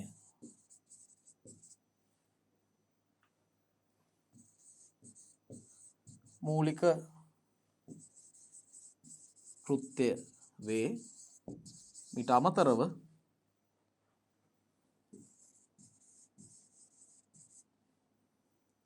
කාබන් ඩයොක්සයිඩ්ද පරිවහනයට දායක වේ. කාබන් ඩයොක්සයිඩ් පරිවහනයටත් දායක වෙනවා. පැහැදිලිද? හරි. ඔන්න දරුවනේ එතකොට අපි රක්තාණු පිළිබඳව රතුරු දිරාණු පිළිබඳව ඊටාම ගැඹුරෙන් අවශ්‍ය සියලුම කාරණා සාකච්ඡා කරලයි මේ පිළිතුර ගොඩනැගුවේ. ඉතින් අපිට එහෙමනම් දැන් 35 වෙනි ප්‍රශ්නයෙන් පස්සේ 36 වෙනි ප්‍රශ්නයට යොමු වෙන්න පුළුවන්. බලන්නකො 36 වෙනි ප්‍රශ්නෙන් ශ්වසන පරිමා සහ ධාරිතා සම්බන්ධ ප්‍රශ්නයක් තමයි අහලා තියෙන්නේ. කෘත්‍යානුගත ශේෂ ධාරිතාවය යනු කුමක්ද? දරුවනේ සාමාන්‍ය ප්‍රශ්වාසයකට පසු පෙනහැලිවල ඉතිරි වී පවතින වාත පරිමාවන්ගේ එකතුවට තමයි අපි කියන්නේ කෘත්‍යානුගත ශේෂ ධාරිතාවය කියලා. හරිම ලේසි. හරිම ලේසි. හරි බලන්න. සාමාන්‍ය ප්‍රශ්වාසයකට පසු පෙනහැලි තුල ඉතිරි වී පවතින වාත පරිමාවන්ගේ එකතුව. ඒකට තමයි කෘත්‍යානුගත ශේෂ ධාරිතාවය කියලා කියන්නේ. හරි. 37 වෙනි ප්‍රශ්නෙට යමු. බලන්න. අර කලින් ප්‍රශ්නෙටම සම්බන්ධයි. කෘත්‍යානුගත ශේෂ ධාරිතාවය ශ්වසන පරිමා ඇසුරෙන් ලියන්න. දැන් හිතලා බලන්න. කෘත්‍යානුගත ශේෂ ධාරිතාවය කියලා අදහස් කරන්නේ සාමාන්‍ය ප්‍රශ්වාසයකට පස්සේ පෙනහැලිවල ඉතිරි වී පවතින වායු පරිමාවන්ගේ එකතුවනේ. එතකොට සාමාන්‍ය ප්‍රශ්වාසයකට පස්සේ පෙනහැලිවල මොනවද ඉතිරි වෙලා තියෙන වායු පරිමා? මොකද ගැඹුරු ප්‍රශ්වාසයක් කරා නම් තව ටිකක් වාතය පිට වෙනවනේ. ඒ තමයි අතිරේක ප්‍රශ්වාස පරිමාව. ඒතර ඒක ඉතුරුයි. ඒ වගේම කොච්චර ආයාසයක් දරලා පිට කරත් යවන්න බැරි පරිමාවක් තියෙනවනේ ශේෂ පරිමාව. ඒකත් ඉතුරුයි. ඔය දෙකේ එකතුවට තමයි කෘත්‍යානුගත ශේෂ ධාරිතාවය කියන්නේ. සාමාන්‍ය ප්‍රශ්වාසයකට පසුව පෙනහැලිවල ඉතිරි වී තියෙන මුළු වාත පරිමාව. පැහැදිලිද? එහෙමනම් මෙතනට අයිති වෙන්නේ ශේෂ පරිමාව සහ අතිරේක ප්‍රශ්වාස පරිමාව කියන මේ පරිමා දෙකේ එකතුව. හරි? පැහැදිලිද? එවනම් කෘත්‍යානුගත ශේෂ ධාරිතාවයේ ශ්වසන පරිමා ඇසුරෙන් ලියන්න කිව්වොත් ශේෂ පරිමාව සහ අතිරේක ප්‍රශ්වාස පරිමාව මේ දෙක එකතුවට තමයි කෘත්‍යානුගත ශේෂධාරිතාවය කියලා කියන්නේ. පැහැදිලිද දරුවෝ? හොඳයි. දැන් එහෙමනම් අපිට යන්න පුළුවන් 38 වෙනි ප්‍රශ්නයට. 38 වෙනි ප්‍රශ්නය. තවත් දීර්ඝ පිළිතුරක් ලියන්න තියෙන ප්‍රශ්නයක්. වෘක්ක මත ADH වල බලපෑම විස්තර කරන්න. ADH කියන්නේ ඇන්ටි ඩයුරටික් හෝමෝන්, ප්‍රතිමෞත්‍රල්‍ය හෝමෝනය. මේ ADH හෝමෝනයේ නිපදවීමේ ගෞරවය හිමි වෙන්නේ හයිපොතැලමසයට. එය తాවකාලිකව ගබඩා කරන් ඉන්නේ අපර් පිටියුටරි. ඉතින් අවශ්‍ය අවස්ථාවන් වලදී ADH අපර් පිටියුටරියෙන් තමයි රුධිරයට ශ්‍රාවය වීම සිද්ධ වෙන්නේ. දැන් ADH කොහොමද වෘක්ක මත බලපාන්නේ? මෙතනට අදාළ සංසිද්ධිය තමයි අපේ රුධිරයේ ආශෘති පීඩනය කියන සාධකය. මේ රුධිරයේ ආශෘති පීඩනය ඉහළ ගිය අවස්ථාවක, ඒ අවස්ථාවට අදාළව තමයි අපි මේක කතා කරන්නේ. රුධිරයේ ආශෘති පීඩනය සාමාන්‍ය මට්ටමට වඩා වැඩි අගයකට පත්වෙච්ච අවස්ථාවක හයිපොතැලමසයේ පවතින ආශෘති ප්‍රතිග්‍රාහක උත්තේජනය වෙලා මේ වෙනස් වීම අනාවරණය කරගන්නවා. ඊට පස්සේ ආකාර දෙකකට තමයි හැසිරෙන්නේ. එකක් තමයි හයිපොතැලමසයේ මේ తත්වය අනාවරණය කරගෙන ඒ පුද්ගලයාට පිපාසය කියන සංවේදනය ඇති කරනවා, තිබහ ඇති කරනවා පිපාසය. එතකොට මේ පුද්ගලයා ජලය පානය කිරීමෙන් වැඩිපුර මොකද වෙන්නේ? රුධිරයට ජලය එකතු වෙලා රුධිරයේ මේ ආශෘති පීඩනය වැඩිවීම ක්‍රමයෙන් අඩු වෙලා සාමාන්‍ය අගයට එනවා. එහෙමත් එනවා. තවත් ක්‍රියාවලියක් තියෙනවා. ඒ තමයි ආශෘති ප්‍රතිග්‍රාහක උත්තේජනය වෙලා ඒ වයින් යවනවා ආවේග අපර පිටියුටරියට. හයිපොතැලමසයේ ඉඳලා අපර පිටියුටරියට ආවේග යවනවා. යවපුවම වෙන්නේ අපර පිටියුටරිය උත්තේජනය වෙලා ADH ශ්‍රාවය වෙනවා. දරුවනේ ADH අපර පිටියුටරියේ ඉඳන් තමන්ගේ ඉලක්ක ස්ථානයේ වන වෘක්කවල මොනවාද? විදුර සංවලිත නාලිකා වෘක්කාණුවේ, ඒ වගේම වෘක්කයේ සංග්‍රාහක ප්‍රනාල මත ක්‍රියාත්මක වෙලා ඒ බිත්ති වල ජල පාරගම්‍යතාවය වැඩි කරනවා. ඒ බිත්ති වල තියෙන ජල පාරගම්‍යතාවය වැඩි කරනවා. ඒ නිසා මොකද වෙන්නේ? ජලය විදුර සංවලිත නාලිකා සහ සංග්‍රාහක ප්‍රනාලවලදී ජලය ප්‍රතිශෝෂණය වීම වැඩි වෙනවා. රුධිරයට ජලය එකතු වෙනවා. ප්‍රතිශෝෂණය වෙනවා. ඒ නිසා ඔන්න ක්‍රමක්‍රමිකව රුධිරයේ ආශෘති පීඩනය අඩු වෙලා එය සාමාන්‍ය මට්ටම දක්වා ළඟා වෙනවා. ඒතකොට තවදුරටත් ආශෘති ප්‍රතිග්‍රාහක උත්තේජනය වීම නිෂේධනය වෙලා යනවා. ඉතින් හරිම සරල ක්‍රියාවලියක් තියෙනවා. ඉතින් අපිට ඒක ලියන්න පුළුවන් නේද? හරි. අපි මෙහෙම ලියමු. රුධිරයේ ආශෘති පීඩනය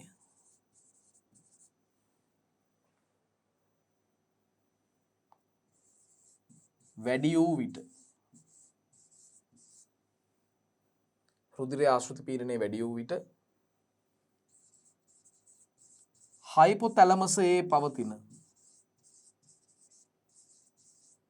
හයිපොතැලමසයේ පවතින ආශෘති ප්‍රතිග්‍රාහක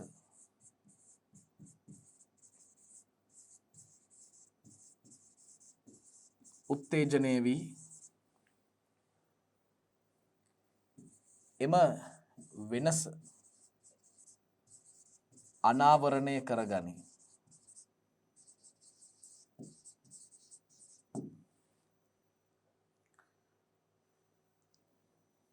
මේ අවස්ථාවේදී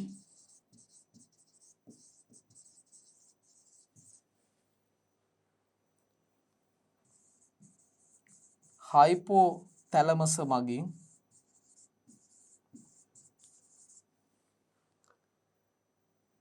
පුද්ගලයාට පිපාසය ඇති කරවමින්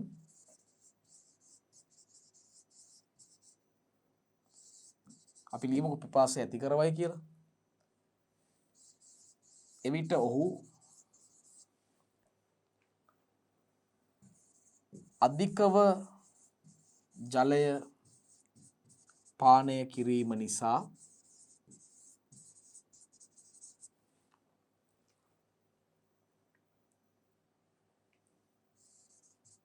ආශෘති පීඩනය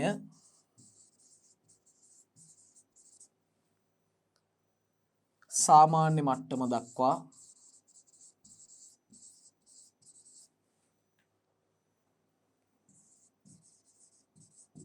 පහළට පැමිණේ. සාමාන්‍ය මට්ටම දක්වා පහළට එනවා. පැහැදිලිද? ඒතර අධිකව ජලය පානය කිරීම නිසා ආශ්‍රිත පීඩනය සාමාන්‍ය මට්ටම දක්වා පහළට එනවා. ඒ එක පැත්තක්. දැන් ADH ගේ බලපෑම විස්තර කරන්නත් ඕනේනේ. මීට අමතරව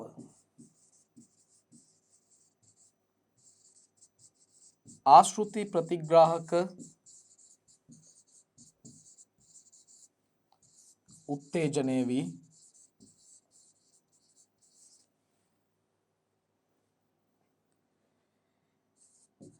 යොමු කරන ආවේග මගින්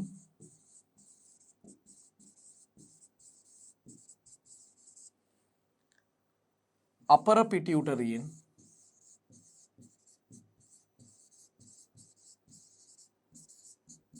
ADH ශ්‍රාවය වීම උත්තේජනය වේ. ADH ශ්‍රාවයම උත්තේජනය වේ. එම ADH වෘක්ක වෙත ගමන් කර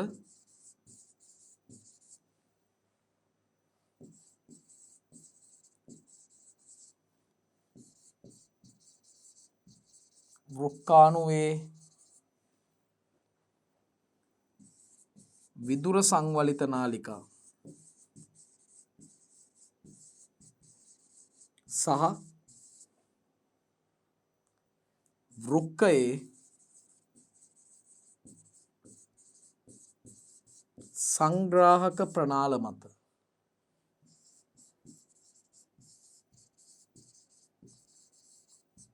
ක්‍රියා කර එම බිත්තිවල ජල පාරගම්‍යතාවය වැඩි කර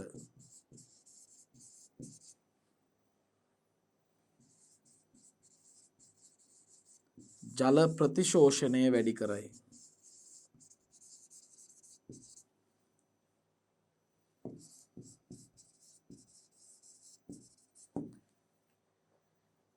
එවිට රුධිරයේ ආශ්‍රිත පීඩනය ක්‍රමයෙන් අඩු වී සාමාන්‍ය මට්ටම දක්වා ළඟා වේ.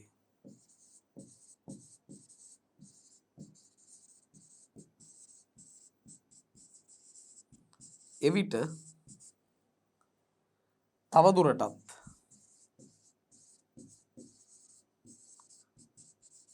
ආශ්‍රිත ප්‍රතිග්‍රාහක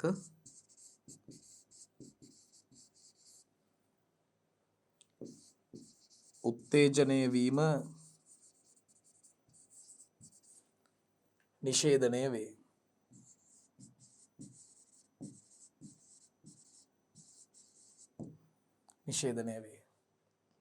පැහැදිලිද?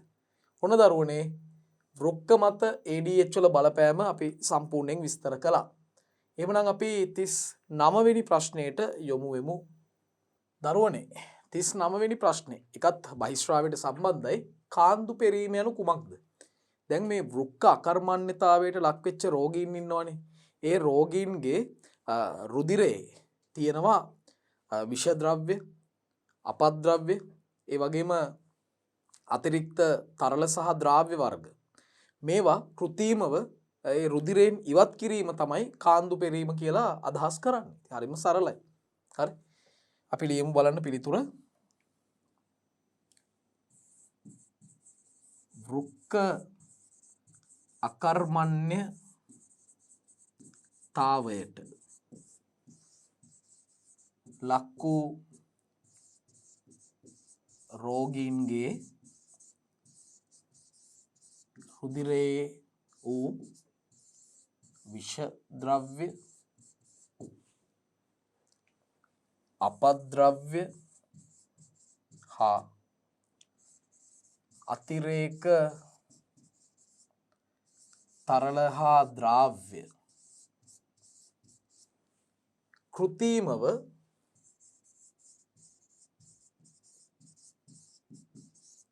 රුධිරයෙන් ඉවත් කිරීම.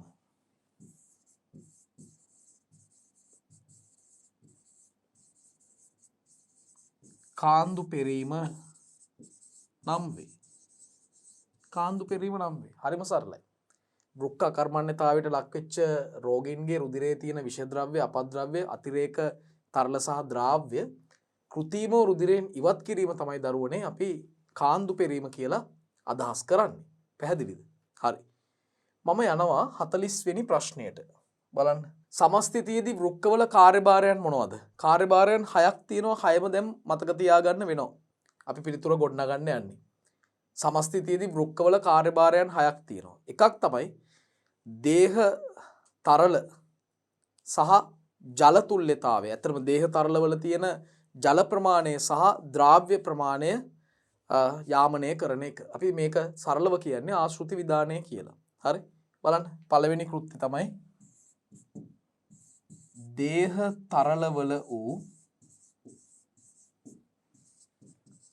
ද්‍රාව්‍ය සාන්ද්‍රණය හා ජල තුල්්‍යතාවය යාමනය. යෝගම සරලව කියන්න පුළුවන් මොකක් කියලාද? ආශෘති විධානය කියලා. ආශෘති විධානය කියන්නේ ඕකට තමයි. දේහ තරලවල තියෙන ද්‍රාව්‍ය සාන්ද්‍රණය සහ ජල තුල්්‍යතාවය යාමනය කරනවා නැත්නම් නියත මට්ටමක පවත්වා ගන්නවා. ඒකට තමයි අපි කියන්නේ ආශෘති විධානය කියලා. ඉතින් ඒක තමයි වෘක්ක වලින් සමස්ථිතියේදී කරන ප්‍රධානම කාර්යභාරය වෙන්නේ.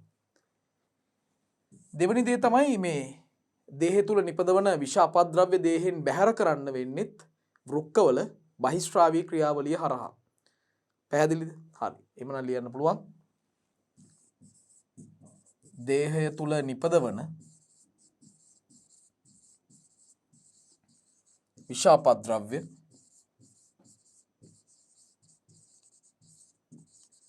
බැහැර කිරීම. පැහැදිලිද?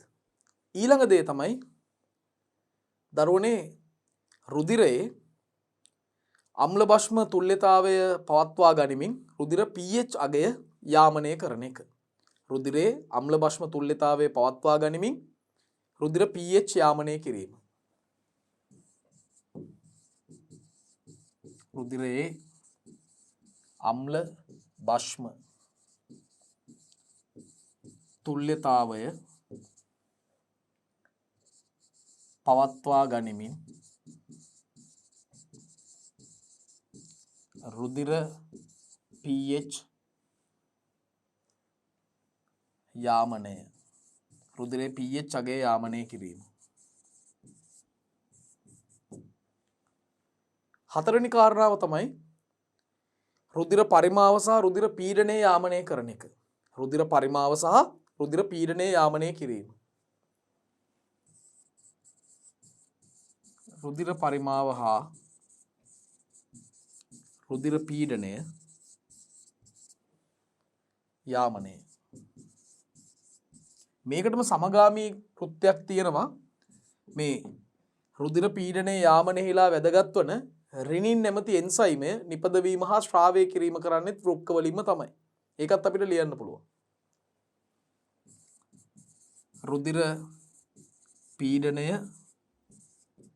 යාමන යෙහිලා වැදගත් වන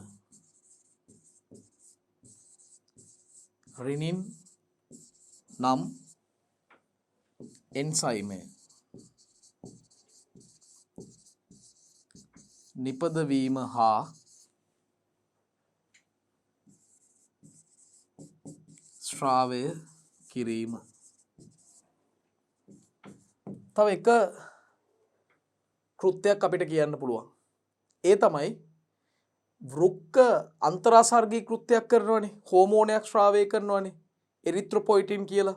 ඒක විශේෂයෙන්ම ඇට මිදුළු මත ක්‍රියාත්මක වෙලා රතු රුධිරාණු නිපදවීම උත්තේජනය කිරීම තමයි කරන්නේ. පැහැදිලිද? එතකොට එරිත්‍රොපොයිටින්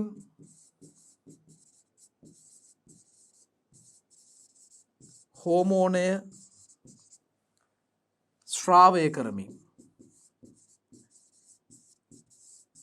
එරිත්‍රොපොයිටින් හෝමෝනය ශ්‍රාවය කරමින් මොනවද කරන්නේ? රතු රුධිරාණු නිපදවීම උත්තේජනය කරනවා. නිපදවීම උත්තේජනය කරනවා. උත්තේජනය කරයි. හරි ලේසි. බලන්න කෘත්‍යයන් 6ම කිව්වා. දේහ තරලවල ද්‍රව්‍ය සාන්ද්‍රණය සහ ජල තුල්‍යතාවයේ යාමනය කිරීම හෙවත් ආශ්‍රිත විධානයට දායක වෙනවා. ඒ වගේම දේහේ නිපද වෙන විෂාපද්‍රව්‍ය දේහෙන් බැහැර කරනවා. ඊළඟට තුන්වෙනි එක රුධිරයේ අම්ල භෂ්ම තුල්‍යතාවය පවත්වා ගනිමින් pH අගය යාමනය කරනවා. රුධිර පීඩනය සහ රුධිර පරිමාව නියතව තබා ගන්නවා යාමනය කරනවා. රුධිර පීඩනයේ යාමනයේලා වැදගත් වන රිනින් නැමැති එන්සයිමය නිපදවීම සහ ශ්‍රාවය කිරීම කරනවා. එරිත්‍රොපොයිටින් කියන හෝමෝනය ශ්‍රාවය කරමින් රතු රුධිරාණු නිපදවීම උත්තේජනය කරනවා. අන්තරාසර්ගී කෘත්‍යයක් තමයි කරන්නේ. පැහැදිලිද? ඉතින් හරිම සරලයි දරුවෝ. එහෙමනම් අපි 41 වෙනි ප්‍රශ්නයට යමු යමු. බලමු මොනවාද 41කින් අපෙන් අහන්නේ කියලා. බලන්නකෝ 41කින් අහන ප්‍රශ්නේ. ඔන්න ශුද්ධ ජීව විද්‍යාවට අපි ආවා. මයිකෝප්ලාස්මාවන් පිළිබඳ විස්තර කරන්න. දරුවනේ මයිකෝප්ලාස්මාවන් සහ ෆයිටෝප්ලාස්මාවන් කියන කාණ්ඩ දෙකම අයිති වෙන්නේ මොලිකියුටයින් කියන කොටසට. මොලිකියුටයින් බැක්ටීරියා අධිරාජධානියට අයිති වෙන තවත් එක්තරා සමාජිකයන් කොට්ටාශයක්. අපි දන්නවා බැක්ටීරියා අධිරාජධානිය තුල බැක්ටීරියාවෝ ඉන්නවා, සයනෝබැක්ටීරියාවෝ ඉන්නවා, ඊළඟට මොලිකියුටයන් ඉන්නවා. හැබැයි විශේෂත්වය තමයි මොලිකියුටයන්ගේ අනිත් බැක්ටීරියා සමාජිකයන්ට වඩා සෛල බිත්තියක් නැහැ. ඒතර මයිකෝප්ලාස්මාවන් ගැනත් කියනකොට ඒ කාරණාව කියන්න පුළුවන් මේ ඇයට සෛල බිත්තියක් නැහැ ඇත්තටම. හරි. මයිකෝප්ලාස්මාවන් ගැන කියනකොට මුලින්ම කියන්න ඕන කාරණාවක් තමයි මේගොල්ලන්ට ගෝලාකාර සිට සූත්‍රිකාකාර දක්වා විශාල රූපීය විවිධත්වයක් දකින්න පුළුවන් මේ අයගේ. හරි. විශාල රූපීය විවිධත්වයක් තියෙනවා. ඊටාම කුඩාම කාණ්ඩය බැක්ටීරියා අධිරාජධානී කුඩාම කාණ්ඩය තමයි මයිකෝප්ලාස්මාවන් කියලා කියන්නේ. මේ අය ෆයිටෝප්ලාස්මාවන්ට දේහ ප්‍රමාණයනුත් බොහෝ දුරට සමාන වෙනවා. හරි? ඒකත් කියන්න ඕනේ අනිවාර්යෙන්. කොයිම වෙලාවකවත් ආලෝක අන්වීක්ෂයෙන් බලන්න බෑ. ඉලෙක්ට්‍රෝන අන්වීක්ෂයෙන් විතරමයි මෙයාලව නිරීක්ෂණය කරන්න වෙන්නේ ඔබට. පැහැදිලිද? හරි. අපි කරුණු කීපයක් ලියන ගමන්ම කතා කරමු.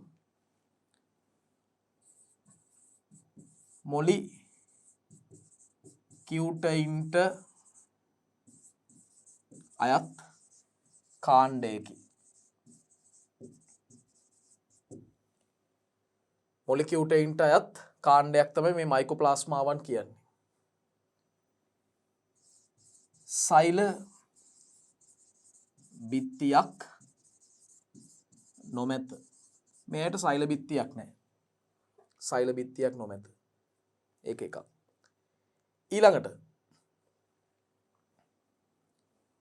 ප්‍රමාණයෙන් ෆයිටෝප්ලාස්මාවන්ට සමානයි. ප්‍රමාණයෙන් ෆයිටෝප්ලාස්මාවන්ට සමානයි. ගෝලාකාර සිට සූත්‍රිකාකාර දක්වා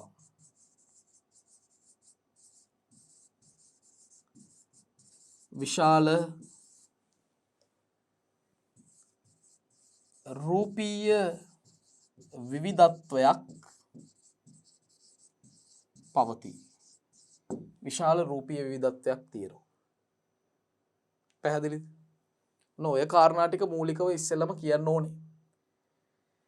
ඒ වගේම හොඳට මතක තියාගන්න මයිකෝප්ලාස්මාවන් විශේෂයෙන්ම මානවයන් සහ අනෙකුත් සතුන්ට පරපෝෂී ජීවීන් විදිහටයි ඉන්නේ.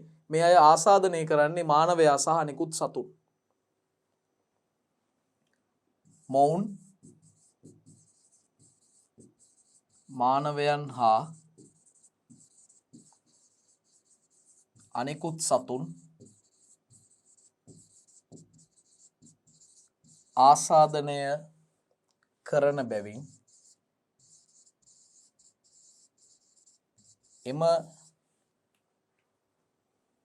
ජීවීන් තුල පරපෝෂීන් වේ. ඒ ජීවීන් තුල පරපෝෂීන් වේ. දැන් මතක තියාගන්න ඕනේ මයිකෝප්ලාස්මාවන්ගේ වර්ධනය සඳහා කාබනික වර්ධක සාධක විශාල වශයෙන් අවශ්‍යයි. විශාල වශයෙන් ඒගොල්ලන්ට අවශ්‍ය වෙනවා. ඒව තමයි ඒගොල්ලන් මේ ධාරක සෛල වලින් ලබා ගන්න. වර්ධනය සඳහා කාබනික වර්ධක සාධක මොවුන්ට විශාල වශයෙන් අවශ්‍ය වේ. කාබනික වර්ධක සාධක මේ අයට විශාල වශයෙන් අවශ්‍යයි. ඒ කාබනික වර්ධක සාධක භාවිතයෙන් තමයි මේගොල්ලන්ගේ වර්ධනය වැඩි කරගන්නේ. මේ අයට ශ්වසන ක්‍රම තියෙනවා දෙකක් ඇත්තරම. මේ අය ස්වායු හෝ වෛකල්පිත නිර්වායු ශ්වසන ක්‍රම දක්වනවා. ඒකත් ලියන්න පුළුවන්. ස්වායු හෝ වෛකල්පිත නිර්වායු ශ්වසන ක්‍රම දක්වයි. ස්වායු හෝ වෛකල්පිත නිර්වායු ශ්වසන ක්‍රම දක්වනවා මේ අය. ඒ වගේම ඉලෙක්ට්‍රෝන අන්වික්ෂයෙන් විතරයි පේන්නේ බැක්ටීරියාවන්ගේ කුඩාම කණ්ඩායම. බැක්ටීරියා අධිරාජධානියේ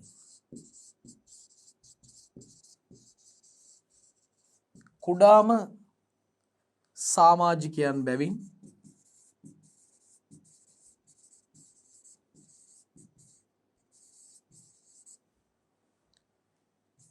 ඉලෙක්ට්‍රෝන අන්වික්ෂයෙන් පමණක්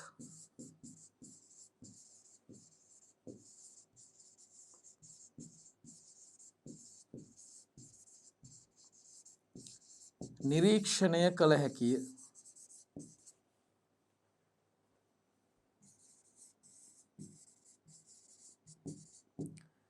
ඊළඟ වැදගත්ම කාරණාව තමයි මේ මයිකෝප්ලාස්මාවන් දරුවනේ කශිකා දරන්නේ නැහැ. ඒ නිසා ඒගොල්ලන්ට චාලක ව්‍යුහ කියලා දෙයක් නැහැ. මොවුන් කශිකා නොදරයි. කශිකා දරන්නේ. ප්‍රජනනය ගත්තොත් මේගොල්ලන්ට ද්විඛණ්ඩනය හෝ අංකුරණය දකින්න ලැබෙනවා ප්‍රජනන ක්‍රම විදිහට. ප්‍රජනන ක්‍රම ලෙස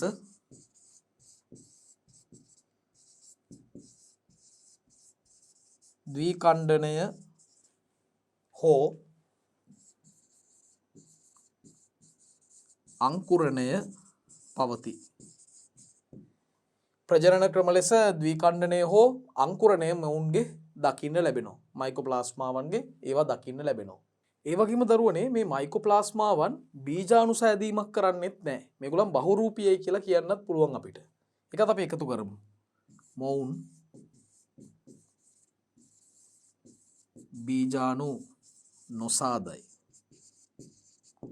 එසේම බහුරූපීය වේ.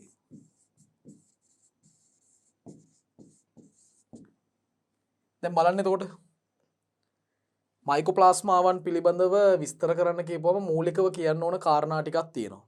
මොලිකියුටයින්ට අයත් කාණ්ඩයක්. සෛල බිත්තියක් නැහැ. ප්‍රමාණයෙන් ෆයිටෝප්ලාස්මාවන්ට සමානයි. බහුරූපීයයි. ගෝලාකාර ඉඳලා සූත්‍රිකාකාර දක්වා විශාල රූපීය විවිධත්වයක් තියෙනවා. මේ අය මානවයන් සහ අනෙකුත් සතුන්ට ආසාදනය කරන නිසාම ඒ ජීවීන් තුල මේ අය අනිවාර්යයෙන්ම පරපෝෂිතයන්.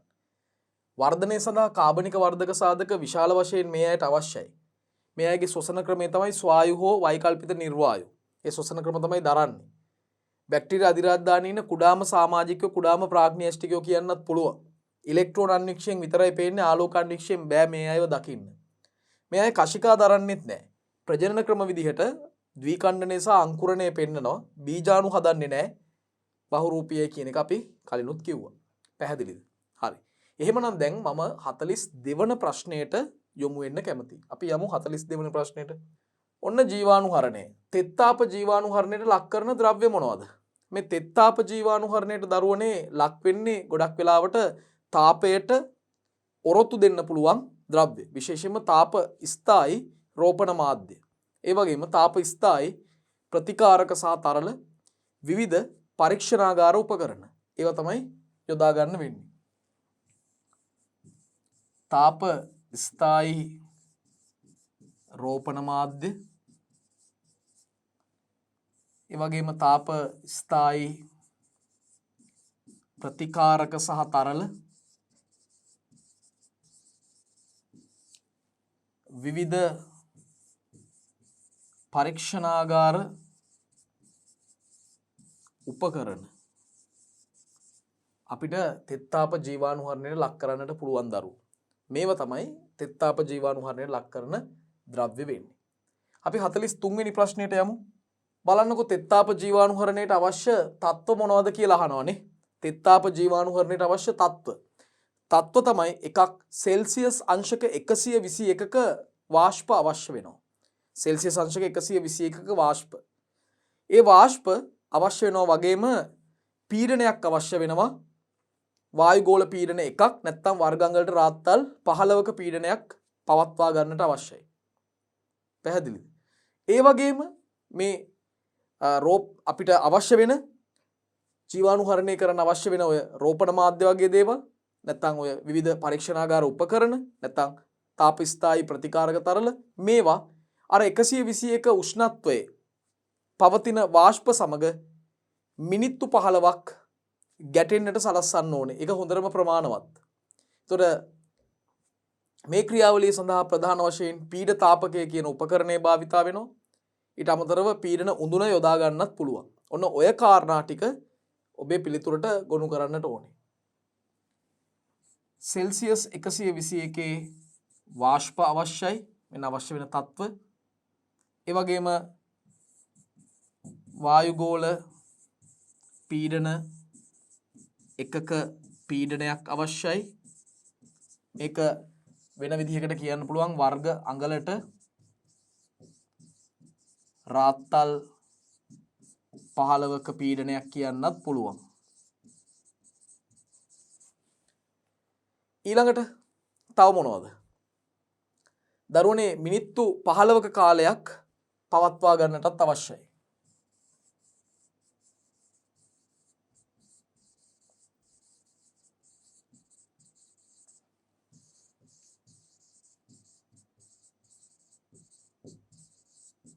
මිනිත්තු 15ක කාලයක් පවත්ව ගන්නත් ඕනේ. හරි. ඔන්න ඔය தত্ত্ব තමයි අපි සපයන්නට අවශ්‍ය වෙන්නේ. එhmenan අපි 44 වෙනි ප්‍රශ්නයට යමු. ආහාර නරක් වීම යනු කුමක්ද? වැද්දගත්ම ප්‍රශ්නයක් මයික්‍රෝවල තියෙන. ආහාර නරක් වීම යනු කුමක්ද? දරුවනේ ආහාර මත ශුද්ධ ජීවීන්ගේ වර්ධනය නිසා ඒ ආහාරවල භෞතික රසායනික ජීව විද්‍යාත්මක ව්‍යුහ වෙනස් වෙලා ඒවා පරිභෝජනයට නුසුදුසු තත්වයකට පත් වෙනවා නම් අන්න ඒකට කියන්නේ ආහාර නරක් වීම කියලා. ආහාරවල ශුද්ධ ජීවීන්ගේ වර්ධනය නිසා ඒ ආහාරවල භෞතික රසායනික ජීව විද්‍යාත්මක ව්‍යුහයන් වෙනස් වෙලා ඒ ආහාර පරිභෝජනය කරන්න බැරිම තත්වයකට පත් වෙනවා. ඒකට කියන්නේ ආහාර නරක් වීම කියලා. තේරුණාද? හරිම සරලයි. හරි. අපි ලියමු. ආහාරවල ශුද්ධ ජීවීන්ගේ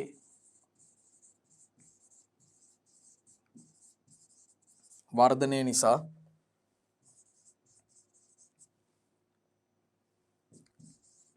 එම ආහාරවල භෞතික රසායනික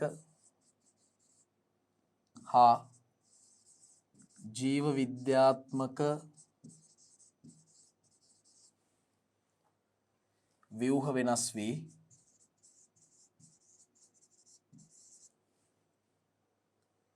ඒවා පරිභෝජනයට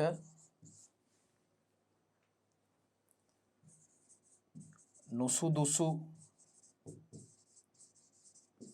තත්වයකට පත්වීම ආහාර නරක් වීම නම් වේ. ආහාර නරක් වීම නම් වේ. බලන්න. ආහාරවල ශුද්ධ ජීවීන්ගේ වර්ධනය නිසා ඒ ආහාරවල භෞතික රසායනික ජීව විද්‍යාත්මක ව්‍යුහ වෙනස් වෙලා ඒ ආහාර පරිභෝජනයට නුසුදුසු තත්ත්වයට කන්න බැරි තත්ත්වයකට පත් වෙනවා. කන්න බැරි තැනකට පත් වෙනවා. අන්න ඒකට තමයි අපි කියන්නේ ආහාර නරක් වීම කියලා. හරි සරලයි. ආහාර නරක් වීම. අපි 45 වෙනි ප්‍රශ්නෙට යමු. ආහාර නරක් වීමට හේතු වන ශුද්ධජීවී කාණ්ඩ මොනවද? ප්‍රධාන කාණ්ඩ දෙකක් ඉන්නවා. එකක් විෂමපෝෂී බැක්ටීරියා, අනිත් කාණ්ඩේ දිලීර. කවුද? විෂමපෝෂී බැක්ටීරියා සහ දිලීර. දැන් මේකෙදි නිකම් බැක්ටීරියා ලියන්න බෑ. හරියටම ලියන්න ඕනේ විෂමපෝෂී බැක්ටීරියා. මොකද ස්වයංපෝෂී බැක්ටීරියා කවදාවත් මේ වගේ වැඩවලට එන්නේ නැහැ. ආහාර නරක කරන්නේ නැහැ. ඒ නිසා විෂමපෝෂී බැක්ටීරියා සහ දිලීර කියලායි ඔබේ පිළිතුර එන්නට ඕනේ දරුවෝ. විෂමපෝෂී බැක්ටීරියා සහ දිලීර ඔන්න ආහාර නරක වීමට හේතු වන ශුද්ධ ජීවී කාණ්ඩ. විෂමපෝෂී බැක්ටීරියා සහ දිලීර තමයි ආහාර නරක වෙන්න හේතු වන ශුද්ධ ජීවී කාණ්ඩ වෙන්නේ. පැහැදිලිද? අපි 46 වෙනි ප්‍රශ්නයට යමු වෙමු. ඔන්න දරුවනේ අපි පාරිසරික ජීව විද්‍යාවේ ප්‍රශ්න කීපයකටත් යමු වෙනවා. පර්යටනය යනු කුමක්ද? මොකද්ද මේ පර්යටනය කියන්නේ? පර්යටනය කියන්නේ ඍතු මගින් තීරණය කළ හෝ පුරෝකතනය කළ හැකි ලෙස එක තැනකින් තව තැනකට සංචරණය වෙනවා නම් ගමන් කරනවා නම් අන්න ඒකට කියනවා පර්යටනය කියලා. ඍතු මගින් තීරණය කළ හෝ මේ ඍතු විපර්යාස පෘථුවියේ සිද්ධ වෙනවනේ කාලෙන් කාලෙට සෑම අවුරුද්දකම. ඒතොර ඍතුව වෙනස් වෙනකොට හරි එහෙම නැත්නම් පුරෝකතනය කළ හැකි ලෙස අනුමාන කරමින් අනාවැකි පළ කරමින් යම්කිසි ජීවියෙක්ට එක තැනකින් තව තැනකට යන්න පුළුවන් නම් අන්නේ ක්‍රියාවලිය අපි හඳුන්වනවා පර්යටනය කියලා. හරිම සරලයි. හරි ලියමු. ඍතු මගින් තීරණය කළ හෝ පුරෝකතනය කළ හැකි ලෙස එක් ස්ථානයකින් නැත්නම් එක් තැනකින් වෙනත් ස්ථානයකට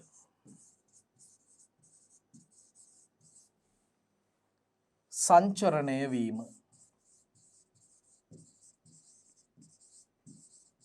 පර්යටන යයි. ඍතු මගින් තීරණය කළ හෝ පුරෝකතනය කළ හැකි ලෙස එක් තැනකින් තවත් තැනකට සංචරණය වීම තමයි දරුවනේ පර්යටනය කියලා කියන්නේ. පර්යටනය. 47 වෙනි ප්‍රශ්නයට යමු. බලන්න. පර්යටනයේ අරමුණ මොකක්ද? දරුවනේ පර්යටනයේ මූලික අරමුණ තමයි ප්‍රජනනය සඳහා පවතිනා වූ අහිතකර පාරිසරික තත්ත්ව මගහැරීම.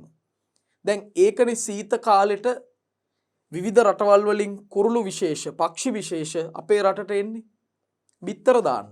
මොකද ශීත ඍතුව තියෙන කාලෙදි ඒගොල්ලන්ගේ ස්වභාවික වාසස්ථානවල බිත්තර දැම්මොත් ඒ බිත්තර පිපිරලා පැටව් එළියට ආපුවාම ඒ පැටවුන්ට මේ කටුක ආන්තික දේශගුණික තත්වයට දරා ගන්න බෑ. ඔරොත්තු දෙන්න බෑ. අය විනාශ වෙන්න පුළුවන්. ඒතර ඒ ගහණයට ඒක හානියක්. ඒ ගහණේ දිගු කාලින පැවැත්මට ඒක බලපානවා. ඒ විශේෂයට.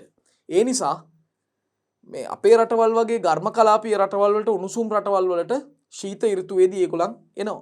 එහෙනම් පර්යටනයේ අරමුණ තමයි ප්‍රජනනය සඳහා පවතිනා වූ අහිතකර පාරිසරික තත්ත්ව මග අරින එක. ලියමු. ප්‍රජනනය සඳහා පවතිනා වූ අහිතකර පාරිසරික තත්ත්ව මග හැරීම තමයි පර්යටනයේ අරමුණ වෙන්නේ. පර්යටනයේ අරමුණ පැහැදිලි. හරි. 48 වෙනි ප්‍රශ්නයට යමු. පර්යටන ජීවීන් සඳහා නිදසුන් සපයන්න කුරුල්ලෝ දෙන්නෙක් ප්‍රධාන වශයෙන්ම අපේ සිලබස් එකේ සඳහන් වෙනවා දරුවෝ. එක්කෙනෙක් තමයි සුදු රෙදි හොරා. හරි. සුදු රෙදි හොරා.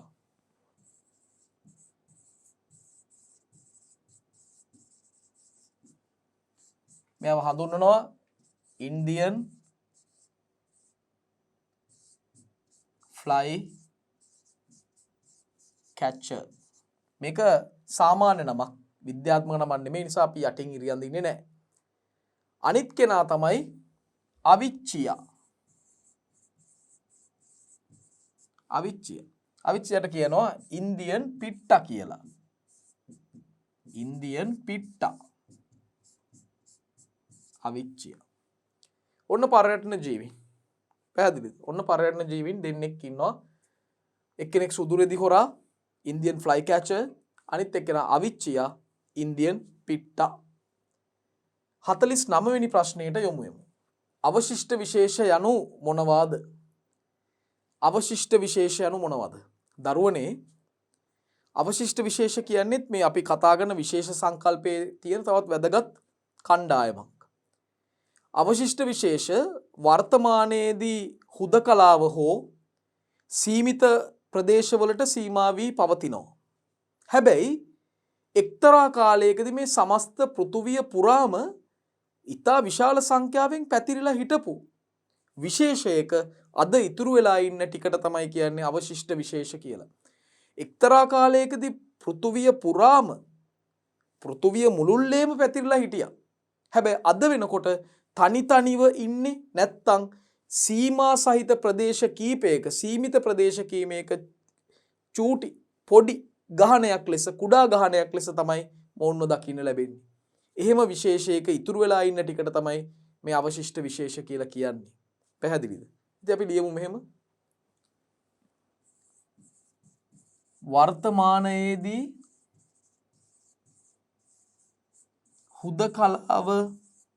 වර්තමානයේදී හුදකලාව හෝ සීමිත වූ ස්ථාන වලට සීමා වී පවතින එක්තරා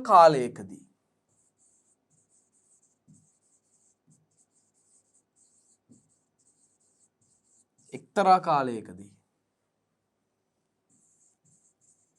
පෘථුවිය තුල පුළුල්ව පැතිර තිබූ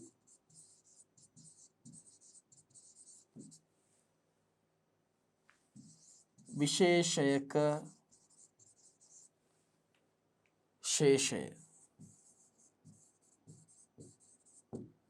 ශේෂයට තමයි දරුවනේ අවශිෂ්ට විශේෂ කියන්නේ. ඉතින් යම් හේතු මත මොවුන් පෘථුවියෙන් විශාල වශයෙන් ඉවත් වෙලා ගිහිල්ලා දැන් වෙනකොට හුදකලාව හෝ නැත්තම් සීමිත ප්‍රදේශ කීපයකට සීමා වෙලා තමයි මොවුන් වාසය කරන්නේ. අදටත් නැත්තරම නැති වෙලා ගිහිල්ලා නැහැ පෘථුවියේ ඉන්නවා. ඉතින් අපි අවසාන ප්‍රශ්නේ බලමු 50 වෙනි ප්‍රශ්නය.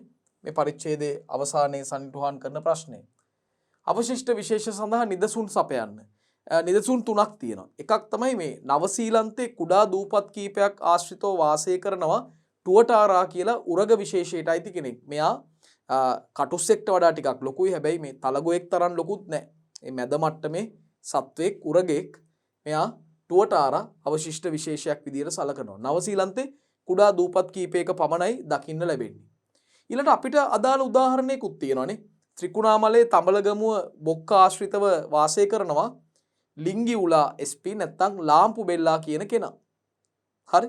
ඊට අමතරව ආදි කල්පිත උභය ජීවියෙකු ලෙස සලකනවා ඉච්තියෝපිස් ග්ලූටිනෝසස් හෙවත් පණු ගෙම්බා. මෙන්න උදාහරණ. හරි. එතකොට අපිට ලියන්න පුළුවන් නවසීලන්තයේ දූපත් කිහිපයක වාසය කරන ටුවටාරා සාමාන්‍ය නමක් විද්‍යාත්මක නමක් නෙමෙයි ටුවටාරා. දෙවෙනි උදාහරණේ ත්‍රිකුණාමලය තඹේලගමුව බොක්ක ආශ්‍රිතව ජීවත් වන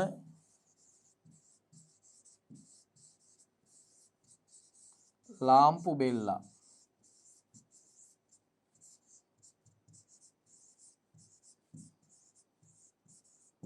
මෙන්න ලාම්පු බෙල්ල.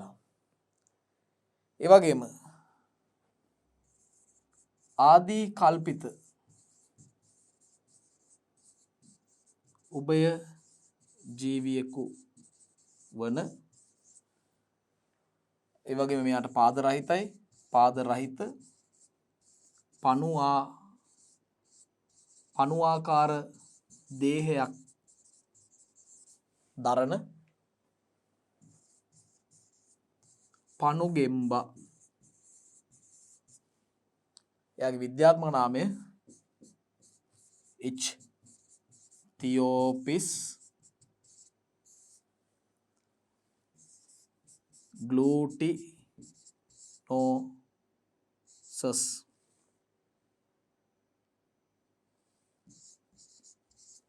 ඉත්තියෝපිස් ග්ලූටිනෝසස්. මෙන්න පිළිතුර. හරි. එහෙමනම් දරුවනේ ජීවවිද්‍යාව ප්‍රශ්න 5000ක් සාකච්ඡා කිරීමේ වැඩසටහනේ 16 වෙනි ප්‍රශ්න පත්‍රයේ මේ ආකාරයෙන් අවසන් වෙනවා. මේ තමයි මේ ප්‍රශ්න පත්‍රයට අදාළව මම සාකච්ඡා කරපු 3 වන පරිච්ඡේදය. පරිච්ඡේද 3කින් තමයි මේ ප්‍රශ්න 50 ඔබට තාම ගැඹුරෙන් සරලව පැහැදිලිව හැබැයි ගැඹුරෙන් හොඳටම විස්තර කළේ. ඉතින් ඒ නිසා දරුවනේ අපි තවත් ප්‍රශ්න පත්‍රයකින් තවත් ප්‍රශ්න 50ක් සහිතව 17 වෙනි ප්‍රශ්න පත්‍රයෙන් ළඟදීම හමු වෙමු. ඉතින් එතෙක් ඔබට සුබ දවසක්.